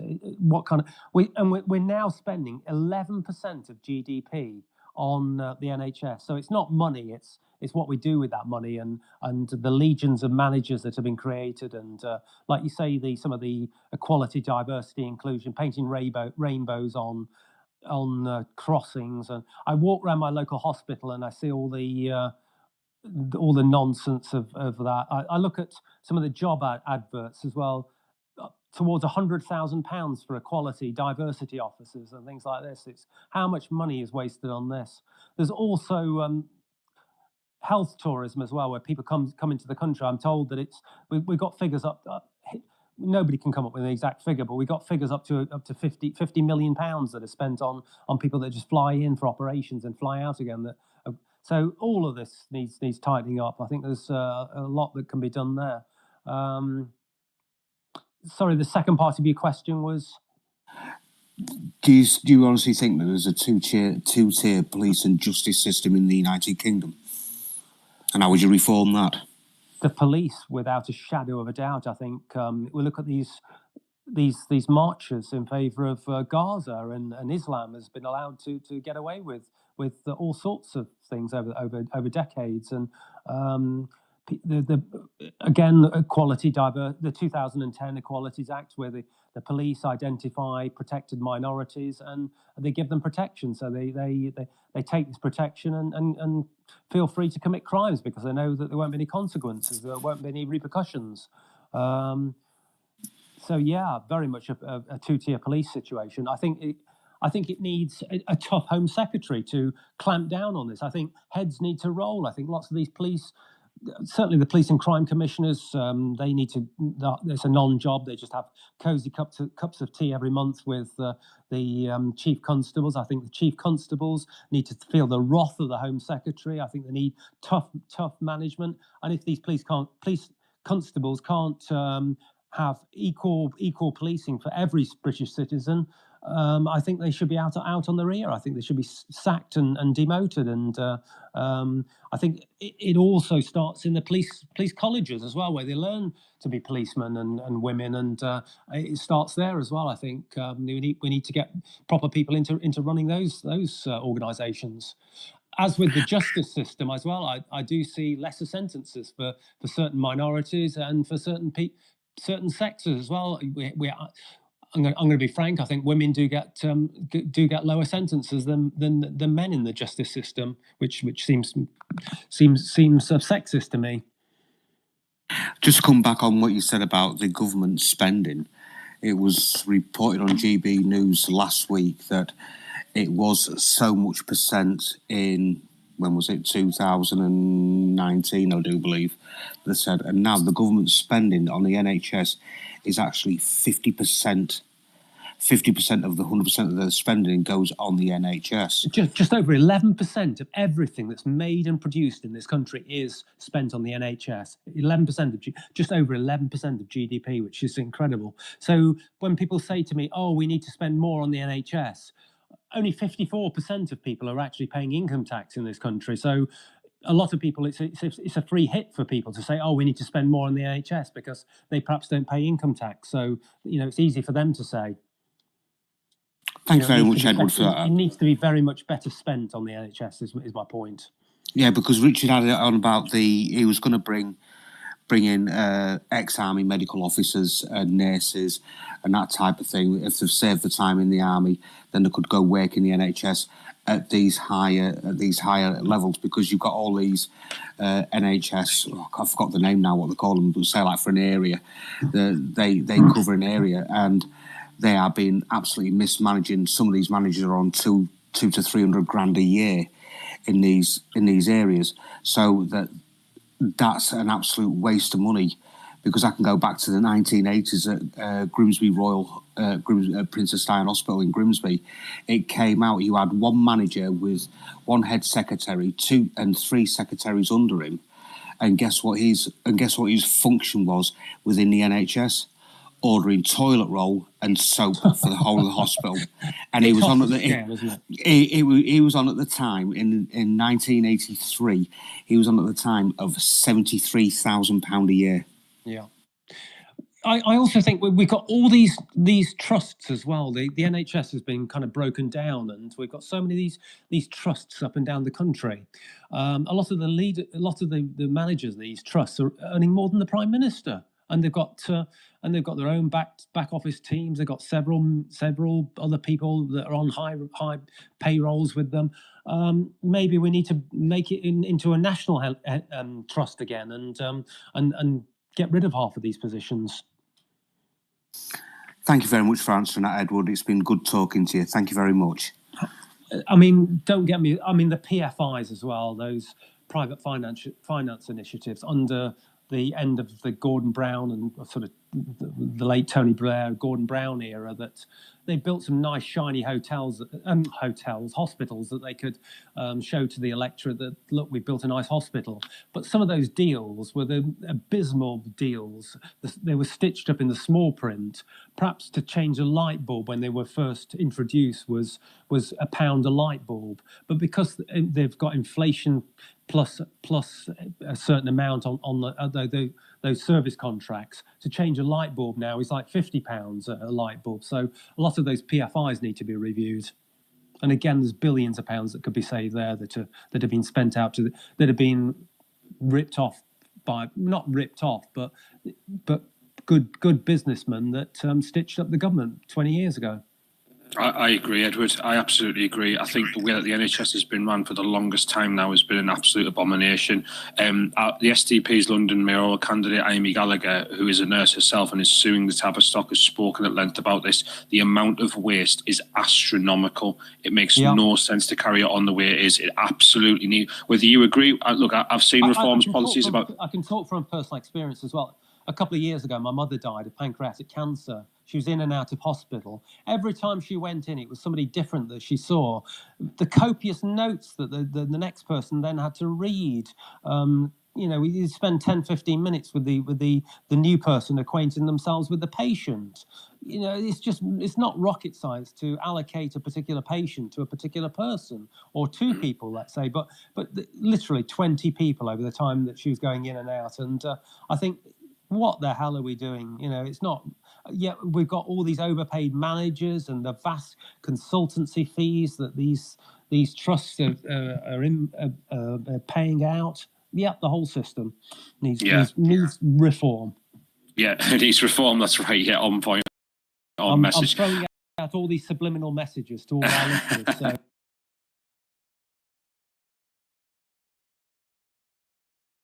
I've been DM'd a few times about, am I watching the debate tonight between Rishi Sunak and Keir Starmer? Let me just tell you right now, no, I'm not watching the debate, and I'll tell you why. Boring, dull, manufactured, and it's all rehearsed beforehand. There's going to be no showbiz there whatsoever. It's the first debate for a start. It's only them two on there. So what they do is they're both very nervous. They're both very on point. It's all things you've said before. You've seen before.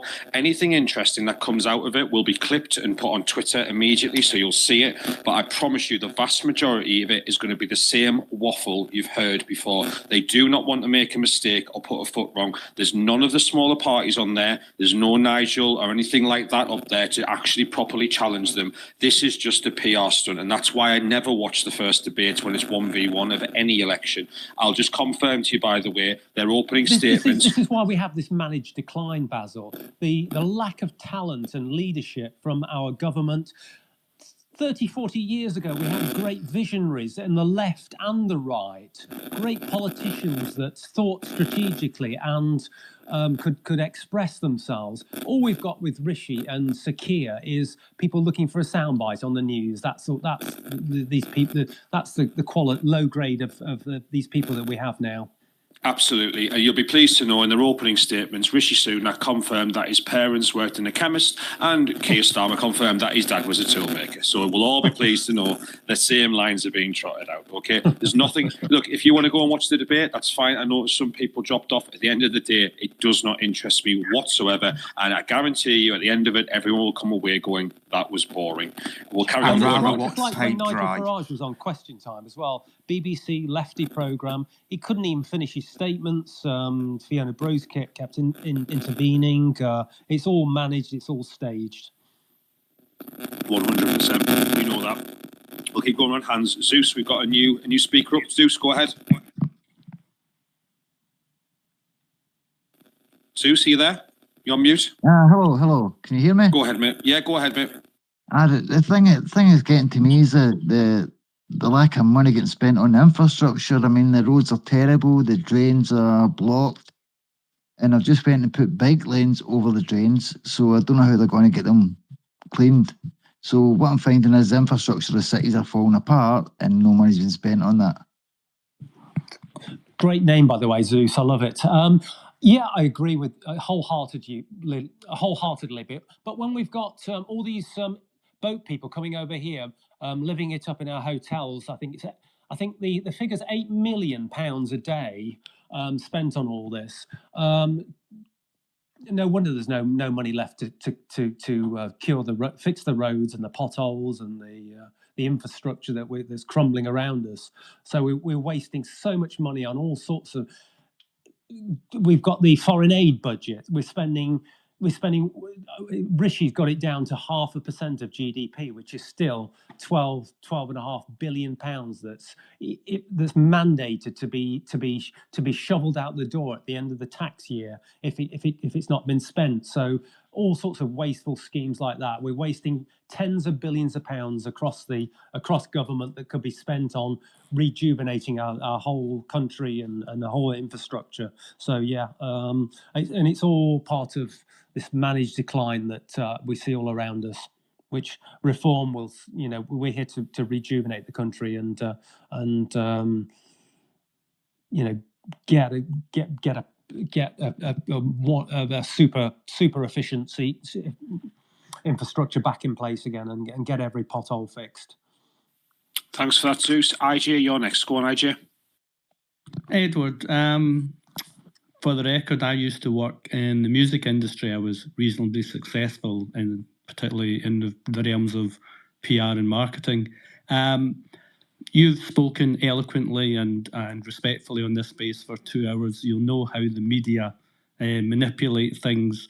And despite all the wise words that you've said, I've had a look at the front page of The Guardian for tomorrow. And it says that Edward OAKENFULL is a teddy bearist. So just be wary of that. Sorry, Edward, okay, I'll be here. What? Teddy bearist. Teddy bearist?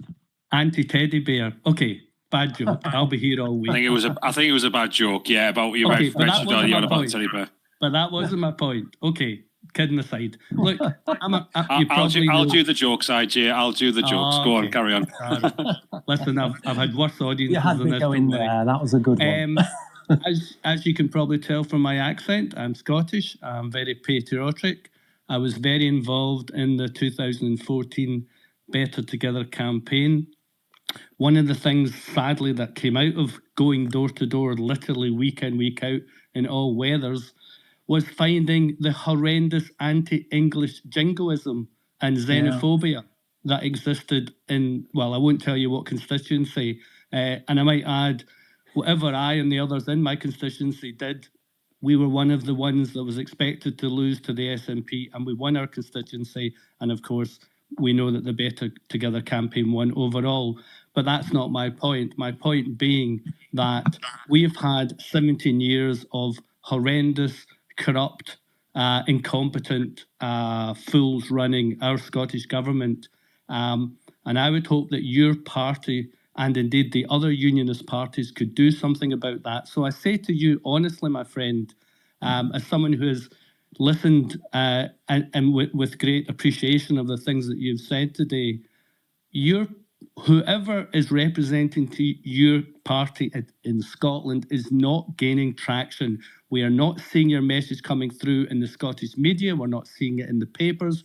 We're certainly not seeing it on BBC Scotland, STV. Can you please get them to push your agenda more and kick out the goddamn SNP separatists? Thank you. You sound a fabulous speaker yourself, sir. I think you'd make an excellent reform candidate. So if you're up for that, please let me know, and I can get you. We can look for a constituency for you. Phenomenal answer, Edward. That's put me on. That's put me on notice. I'll come back to you. I'll have a good think about that, and I will come back to you, and that's a promise. Good stuff. Love to hear from you privately again. If you want to direct message me, but love to hear from you. And I'm very much in favour of the union as well. And Ben Habib is an excellent speaker on the Northern Ireland, how Northern Ireland has been betrayed by this Conservative government in favour of the European Union. Yep, I just want to say a phenomenal answer there, Edward. We'll keep going around hands. I believe it was King Wolf next. Go on, King Wolf. I don't think I had to drop off. Did National Service come up when I dropped off? No, you're more than welcome to bring it up. What is your view on National Service? Oh, two things. Do you believe in National Service? And what did you think of Rishi's policy?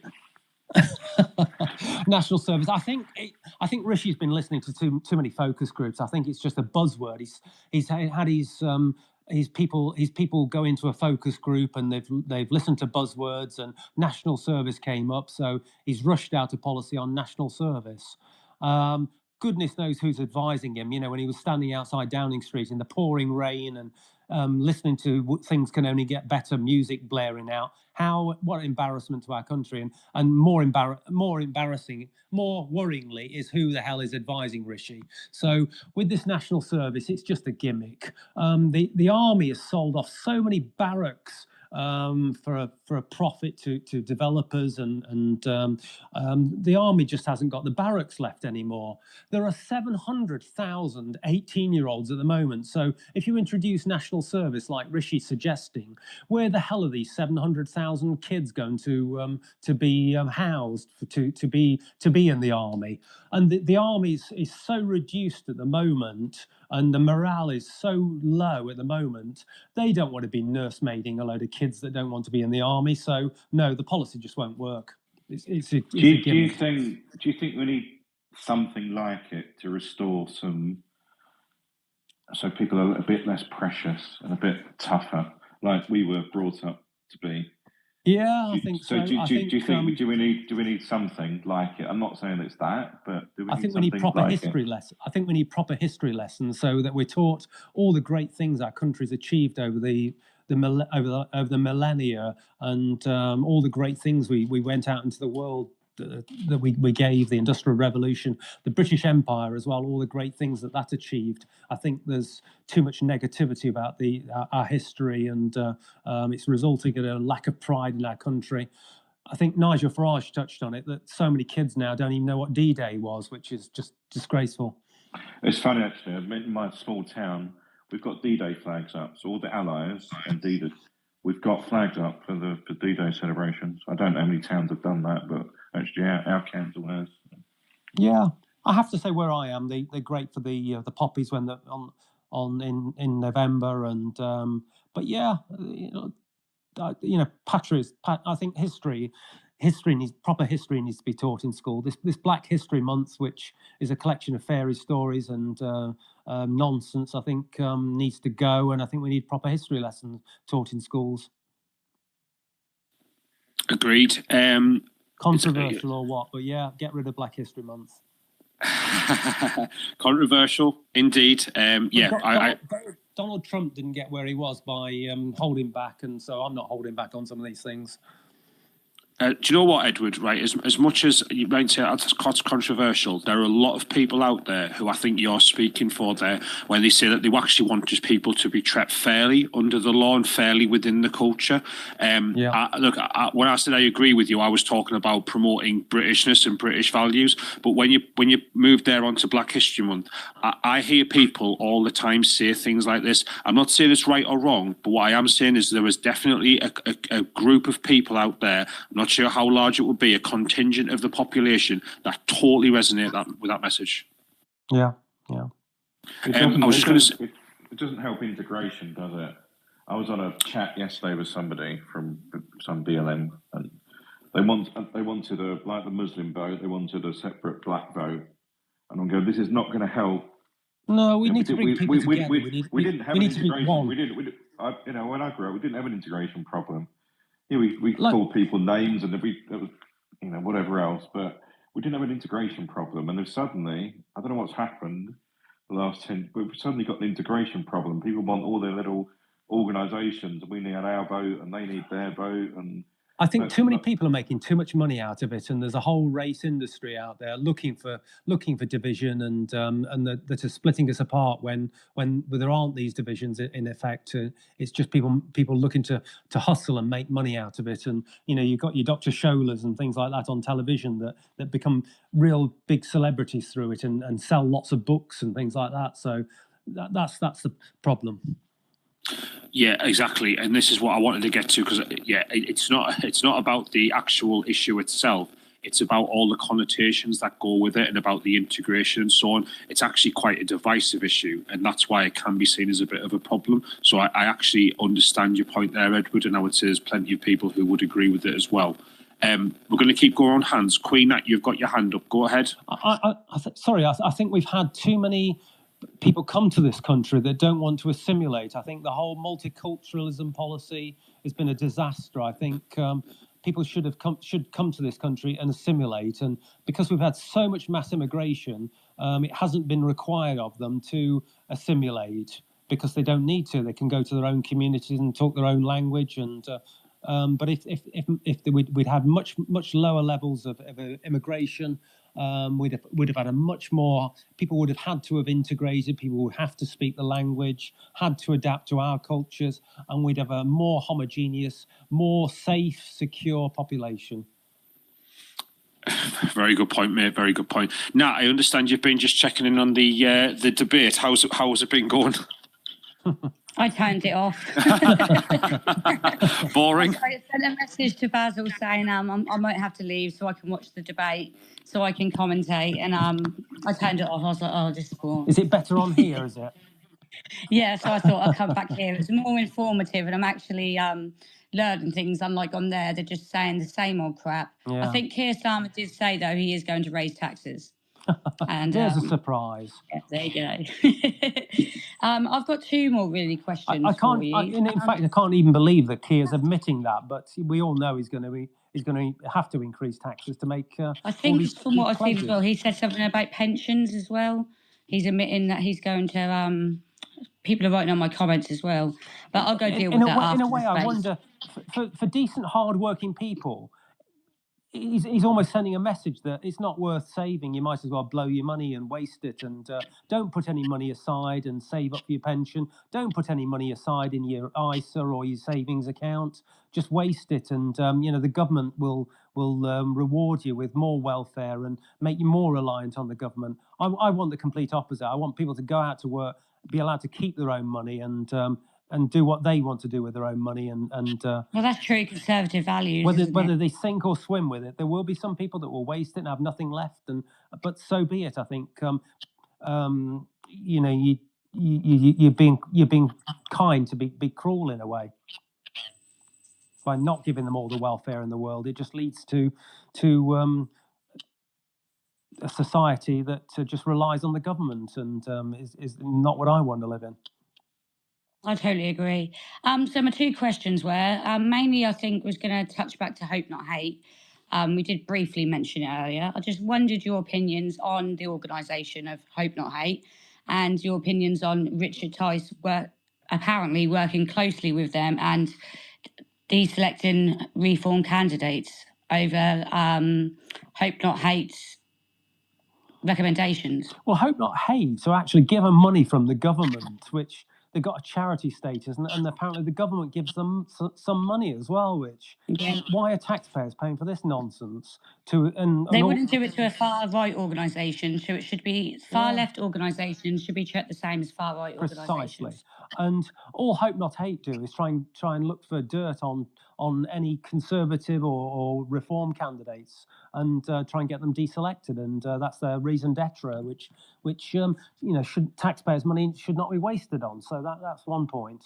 There are, with Richard Tice, I think when this story first hit, when these candidates were identified, and I think there was a little bit of panic and like, what the hell do we do now? We've got these candidates, and he was perhaps presented with a file. I'm speaking on behalf of Richard now, and I'm just presuming.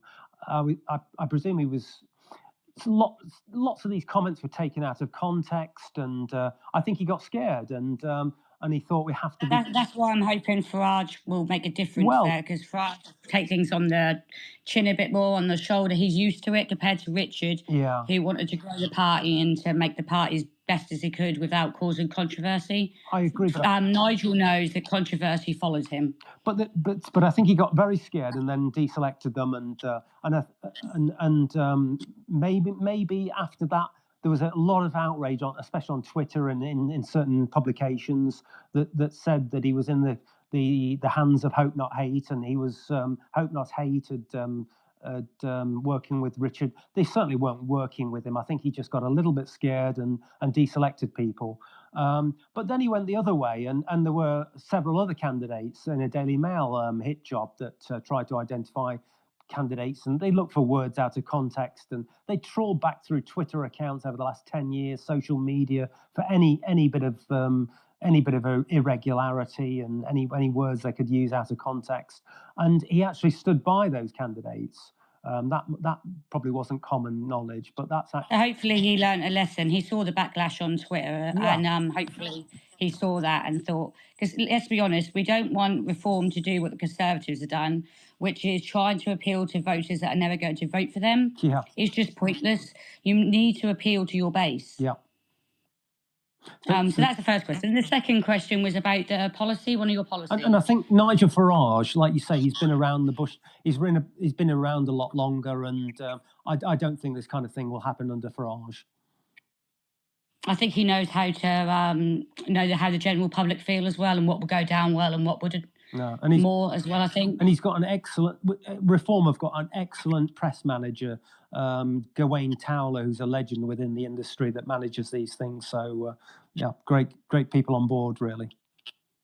The last question I've got really is well, there's two I kind of had in there, but well, actually, earlier we was talking about the Tories and about maybe Reform or Farage being able to take over or that kind of thing, but we moved on from that, so I'll leave that. You had a policy about freezing non-essential immigration. I think we'll take over the rump that's left in the Conservative Party after the next election. I think the Conservative Party either way is finished. I think this is a moment in history. That's kind of what I'm touching on. And from what the looks of it, the MPs that they will have that will win seats are going to be a lot of One Nation Tories. Yeah. It seems a lot of the Tories that are from the right of the party are not even going to be MPs. Yeah. So are they then even going to want to work with Reform or even change the party? If they're full of One Nation Tories, how are they then? They will not want to change the party. I doubt it. So they've got rid of a lot of the decent MPs have stood aside. Yeah. There are still Suella and a few, but not many. Yeah, I agree totally with that. I think it all goes back to Cameron and Osborne when they wanted to detoxify the Tory brand. Theresa May talked about the nasty party, and it all goes back to that. And Tory party head office started bringing all these candidates in as MPs that should really been in the Liberal Party or the Lib Dem Party, should I say, or the Labour Party, or maybe even the Green Party, some of them. And ever since then, the rot has set in, and I think it's beyond saving, and I think the whole Tory party will fall apart after the next election. Like you say, loads of them, the MPs, are One Nation Tories, which aren't really the Conservatives anymore. And I doubt if you'll know the answer to this, Edward, or if you'll want to give the answer to this. Do you know, or the rumours, obviously, of some Tory candidates are on about joining Reform? Do you know the names? You probably don't want to give them. I do know about it, and I was at Guido Fawkes, the online right-wing news outlet, actually contacted me the other day. Was just asking me about my thoughts on a couple of MPs, Conservative MPs that were going over to Reform, and I'm sure there are discussions. Some of these Tory MPs are just in it for the for themselves, and they're not there for the constituents. They just want to extend their career in either Labour. Natalie Elphick joining from the Conservatives to Labour. I mean, what is that all about? So the six that are being rumoured, do you think they would fit in with Reform? The six that are being rumoured, if you've heard names.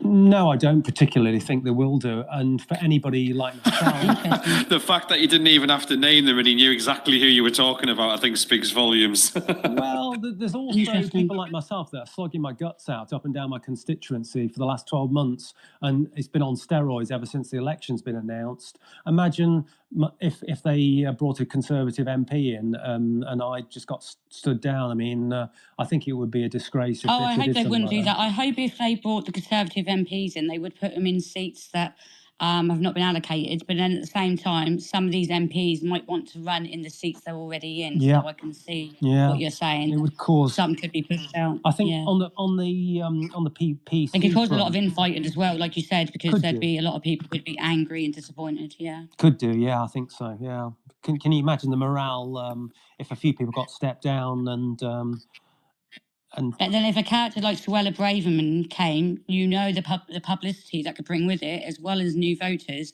So it would be sensible to have someone like Suella Braverman. I don't think she would personally join Reform. She's too big of a name. She's too Tory. Personally, she'll I fight think. on and try and get to become the leader of the Conservative Party She after wants the to next become the general leader. election. But like you say, yes, if Suella Braverman wanted my constituency, I would have to step down and give it to Suella, I suppose. But let's see, because there's always talk of people going here, people going there. So let's just wait until It's a lot of to it. see what A actually lot of it's happens. speculation. Let's deal with what we've got, and if it might never happen. So otherwise, we can just be speculating forevermore on these things, can't we? And if they're not big names, I think it's irrelevant in a way, anyway. Yeah. Because there's only the big names really that are going to bring anyone with them or traction. Yeah. If it's just someone who's a constituency that no one's ever heard of, I think everyone's just going to be like, oh, okay. Some of these, I've met So- a lot of these MPs, some of these backbenchers, and they're not that impressive people. They can't even, they wouldn't be able to hold a conversation like I've done for the last couple of hours here with people and take different questions. And 100%, Edward. I've been extremely impressed. I don't know how other people have felt, but it's so refreshing to hear a politician come in and actually speak openly and honestly, and in a way. I will not worry a bit for you, but it's a bit like, because we're not used to it. We don't want you to get have any problems because of it or any trouble I've in tried your to be party guarded because at of it. times, but I do, I think politicians haven't answered questions for decades, and that's why Nigel Farage is so popular. People ask him a question, he answers it, and I think we owe it to the public, and we shouldn't be. We shouldn't be rehearsed, and we shouldn't just be trying to get out sound bites and subliminal messages. We should be here to answer questions and be scrutinised. It'll be interesting to see, or I'd love to speak to other reform candidates to see if they're as great as you. In a way, I wish I was in your constituency. Like, honestly, it's just been great talking to you and knowing that I'd be able to come to you about any problem that I had and you'd be open. And obviously, maybe I should think my reform candidate is going to be the same, but it'd be interesting to see if we can get more candidates on to talk. Well, Yeah, if you know that's anybody in what I Derbyshire recommend. Dales, please pass on my praise. Well, hopefully after this we can share the space and get the word out about your constituency and for your voters so they can hear you speak and answer the questions honestly. So, Yeah, sorry, thank Joe. Sorry, could I like to feel I like to feel I'm quite well read, and geopolitics and other matters and the economy and everything else. Some of the people, they've just been announced that I'm up against in my constituency, and these are just bureaucrats that have worked for the council all their lives, social workers, and not that they've got any, social workers do a damn hard job, but you just think what life skills, what have they actually achieved in their careers that they can bring to this and help their constituencies out. I mean, Nadia Whittam in Nottingham, they called her the baby of the house, straight from university. She was the youngest MP in this last session. And you think, what are these people actually, these people are making laws that affect people, and when they've got no experience of life. I mean, That's the issue, Edward. They haven't got a clue how people think and feel in actual communities. They don't go out into them. And that's the one thing I'll give Liz Truss dues for. I'm in the constituency next to her and I'm from her constituency. And she does go out and about speaking to people, trying to get people involved in a constituency. And this is how she got to where she is, because she was a councillor, obviously, and come up in the ranks. Because my family used to be in politics, and I knew her as a young girl. So, like you say, you need to be out and about. You need to go into your constituency. You need to go talk to your people. You need to understand how they feel, how they think. And without that, you don't have nothing. And I've been out delivering thousands of leaflets with my teams up and down the county. And again, people are so surprised. They're thinking, I bet, I should imagine a lot of these MPs think that they're above going out and meeting people and talking to them and getting down there and delivering leaflets with the people that are people that are supporting them. And what is that all about? When they think they're superior or something. Well, I kind of have that impression from my constituency, which, as I said, is next door to yourself. I look at the reform candidate listing on that my PPC website. I can't remember the actual URL, but it's just a grey picture and background, no face on there, and there's no digital trace of this person, so no social media accounts for me to find out more about them. I wouldn't mind if I could speak to someone like yourself that could connect me with my local reform candidate, because they don't seem to allow the people to find out more about them and who they are, what their personal values are, and what their interests are in the local constituency. Wow, I think some of these PPCs are letting others like myself down by this. And it shouldn't be you having to try and do all this detective work to find who your PPC is. It should be there, made easy, and you know they should be there for you. Really, they should be the servants of the constituents, not you having to do detective work to find these people. I find that quite poor, really. And I'm embarrassed that my party are not doing better in those areas. Yeah, if I were to DM you on Twitter, would you be able to try and connect me with I know the which individual? constituency you're referring to as well. Actually, I probably tried to make contact with that particular constituency that's adjacent to mine. Okay, thanks. Yeah, I've had a number of people ask me about DMing you, Edward. What I'll do is I will DM you after this space and just run through with how maybe to open up some of your DMs so people can get in touch with you. Sure. There are certain, there's a setting I have where basically a lot of the crap will go in one area, but we'll talk about it offline, okay? No problem whatsoever. Obviously, we're coming to a close. I just want to say, Edward, thank you ever so much for staying on this long. Obviously, I've enjoyed every minute of it, and meeting people and talking to people and discussing things. It's been absolutely fantastic, and I can't believe how the time has flown. I did say you would enjoy it. I know I've had multiple people on now, and they always end up staying the full 3 hours because they do enjoy talking to people. As long as people are polite and well-mannered, there's no reason why we can't have real intellectual conversations about how our country should be run. We've not had everyone up here praising Edward. Some people have disagreed with him. Some people have pushed back on him. But I think we can all agree, and I'll say this, and I don't say this about everyone who comes on here. Edward, I think you've been genuinely a great speaker, and it's been wonderful talking to you tonight. I've really, really enjoyed it. And while your politics are not mine, I would love one day to see the Reform Party take over from the Tories. I really would. Basil, come on.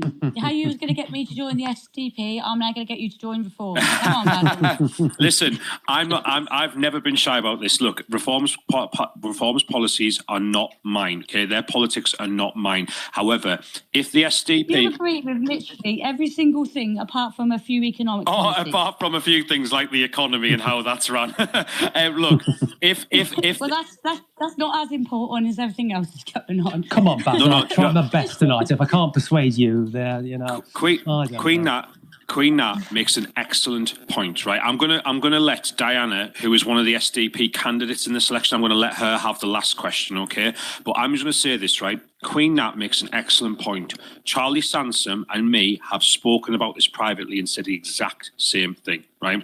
In our country right now, we should be debating the economy, taxation, our public services, but we're not. The reason why we're not is because these questions that should have been settled, were settled decades ago, have been brought back up for debate, such as, what is a woman? Such as, can you be patriotic in this country? Such as, what flags should fly from our buildings? Such as, should we even have a country? Is there such thing as borders? Or, as the Green Party says, do we even believe in borders, right? Now, these things have all came up for debate, and that means that certain alliances have been formed. People have asked me about this. You can go and see it on our website. The SDP and Reform do have an active electoral pact in a number of constituencies. It's very few, but where we've stood down candidates, and in return, they've stood down candidates in our target seats, because the SDP are very big in the north of England, and there's certain seats that we believe we have a chance of winning. We are currently the main opposition in those seats, right? The truth of the matter is this. We should be debating things, like I said, the economy and stuff like that. And that's why I don't agree with Reform, but we're not. And I'm happy to see Reform winning seats across this country, because we do need real change. And proportional representation would bring that. And Reform and the SDP are arm in arm linked on the fact that that needs to happen, among many other things in this country. But here's what I will say. I could not be happier to live in a country one day where the Labour Party and the Tory Party are a figment of the past, and the new two big parties on the block were the Social Democratic Party replacing Labour and the Reform Party replacing the Tories. I think our country and our politics will be in a lot better place with those two parties discussing things like the economy, taxation, etc., but they all agree it's our country. Britain, we believe in it. We do. It's a real place that belongs to us, this island home of ours, and we'll stand united on that against anybody else who wants to say otherwise. Well said, Basil. That was a brilliant finishing statement there. Thank you very much, Edward. I'm just going to let Diana, who is a candidate, and by the way, Diana, very, very normal working mum from a normal background, and I was so pleased when she announced that she was going to stand as a candidate in this election, because she wanted to give people that choice in her constituency. She saw the Labour and the Tories there. She wanted to give people an alternative to vote for. So I'm going to give her the last question to you, Edward, and then we'll wrap up. Diana, go ahead. Hello. I live in the north. No, I don't live in the northwest. I live in the southwest. You nearly forgot where I lived then. It's been a long day, has it? It really has. Yes. So my question would be, what would reform do to boost farmers and the farming industry? It's very dear to my heart. I live in a very rural constituency, so farming is a big part of it. I think we've got to get the kids involved. I think Reform want to subsidise education places in colleges, so we've got to get the kids involved. I think there's too much regulation involved in farming. I actually live on a farm myself, so I do rent out the land to a farmer, but the actual paperwork that he has to do, these people want to be out farming and producing a great quality food product. They don't want to be filling in all sorts of boxes. Government has just grown and grown in this area. People sitting in their offices, nice air-conditioned, central heated offices, creating more and more rules, boxes for farmers to tick. I think the whole lot of it needs to be massively simplified. I think we need to look at the subsidy side of it. They used to get a basic payment scheme, which was a guarantee pretty much on how much money they were going to, as a minimum amount of money that would come in. That's been taken away now in favour of biodiversity projects, putting it in trees and hay meadows and things like that, which I'm certainly not against. I'm very green myself. I planted 4,000 trees on my land over the last couple of winters, so love trees and woodlands and things like that. But productive farmland, I just don't think should be taken out of action. We're not producing enough food in this country. We need to produce a lot more. There's also the red diesel that farmers, if they have vehicles that go on the roads now, have to use normal diesel and pay excise duties on it. I think we need to diversify farmers and encourage them to diversify. Clarkson's Farm showed this up in the planning laws need to be relaxed regards farming. I think the reform policy of no business rates on farm shops is an excellent policy and will encourage farmers to sell to the public direct at a higher margin than the markets that they do sell at the moment. So that's just some of my thoughts. Yeah, because here we see a lot of farmland which should be having cows, sheep and crops on them full, and I mean full of solar panels. Yeah. That's unreal, not. Yeah, it's not benefiting anyone from what I can tell. These solar panels, they're not green in any way, shape or form. They've got a limited lifespan. When the lifespan's up, they've got to be put in landfill. How green is that? Windmills as well that are made in China, shipped halfway around the world. Again, the concrete that's got to go into the ballast to support the thing. It's nonsense, the whole lot of it, isn't it? And we're taking productive farmland out of use to have all these solar farms. It's unreal, isn't it? I was just going to say. Oh, thanks for asking the question, Dan. I was just going to say, for anyone who's interested, I know Reform doesn't have much about policy regarding farming. However, I'd be remiss if I didn't say, Edward, with you living in a rural seat, on the SDP website, if you look at the principles tab at the top, it links you to me now, aren't you? No, it's just to share ideas with like-minded individuals. We actually published, if you go to principles at the top, there's a little tab drop down, and there's a document called Farm, Fields and Food.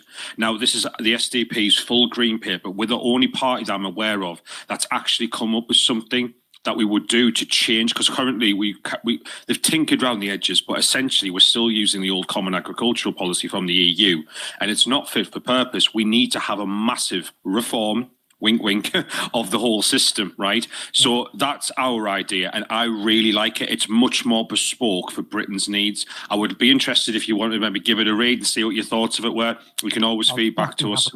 I'll definitely have a look, Basil. Great idea. Yeah, no problem. Listen, I just want to say It's been a fantastic space. I have genuinely enjoyed this. And Edward, honestly, so many people, I've been watching the news in the background in terms of like what's been going on in Twitter world, people referencing this. So many people have been giving you praise. I have not seen a single bad word about you. There's people who've came up to speak and said, I am so surprised, like, how good he was at answering questions, how even the questions that he didn't know 100% about, you give really strong answers and you kept straight to the point and you answered everything that you could. Edward, really well done, mate. I don't have the pleasure of saying that about every person who comes on here, but I certainly have to say about you. You've been brilliant, mate. You've been absolutely brilliant. And I just want to say a big, big thank you for coming on and speaking to everyone. Thank you, Basil, and thank you for all these people that have stayed with me and asked me some fantastic questions. Loved every minute of it. No problem. I'm going to DM you, Edward, just about the whole DM situation and getting that resolved. I am going to open a space after this one. It won't be recorded. Obviously, if you want to jump in, talk about anything, we can talk about what's just happened. Obviously, Edward, if you want to listen in, you can have a listen to see what people are saying about you when there's no recording on. It's no problem whatsoever. But I just want to say thank you, everyone who came up and spoke. Please give Queen Nat, Charlie Sampson, and myself a follow. Please give the other speakers a follow. You see them in my spaces all the time. And obviously, if you have any questions you want to ask me or anything, you can find me in the space I'm going to set up afterwards. Edward, if there's anybody from the Reform Party, if Tice or Farage want to come up, no, I'm joking, but if there's anybody else who would like to come on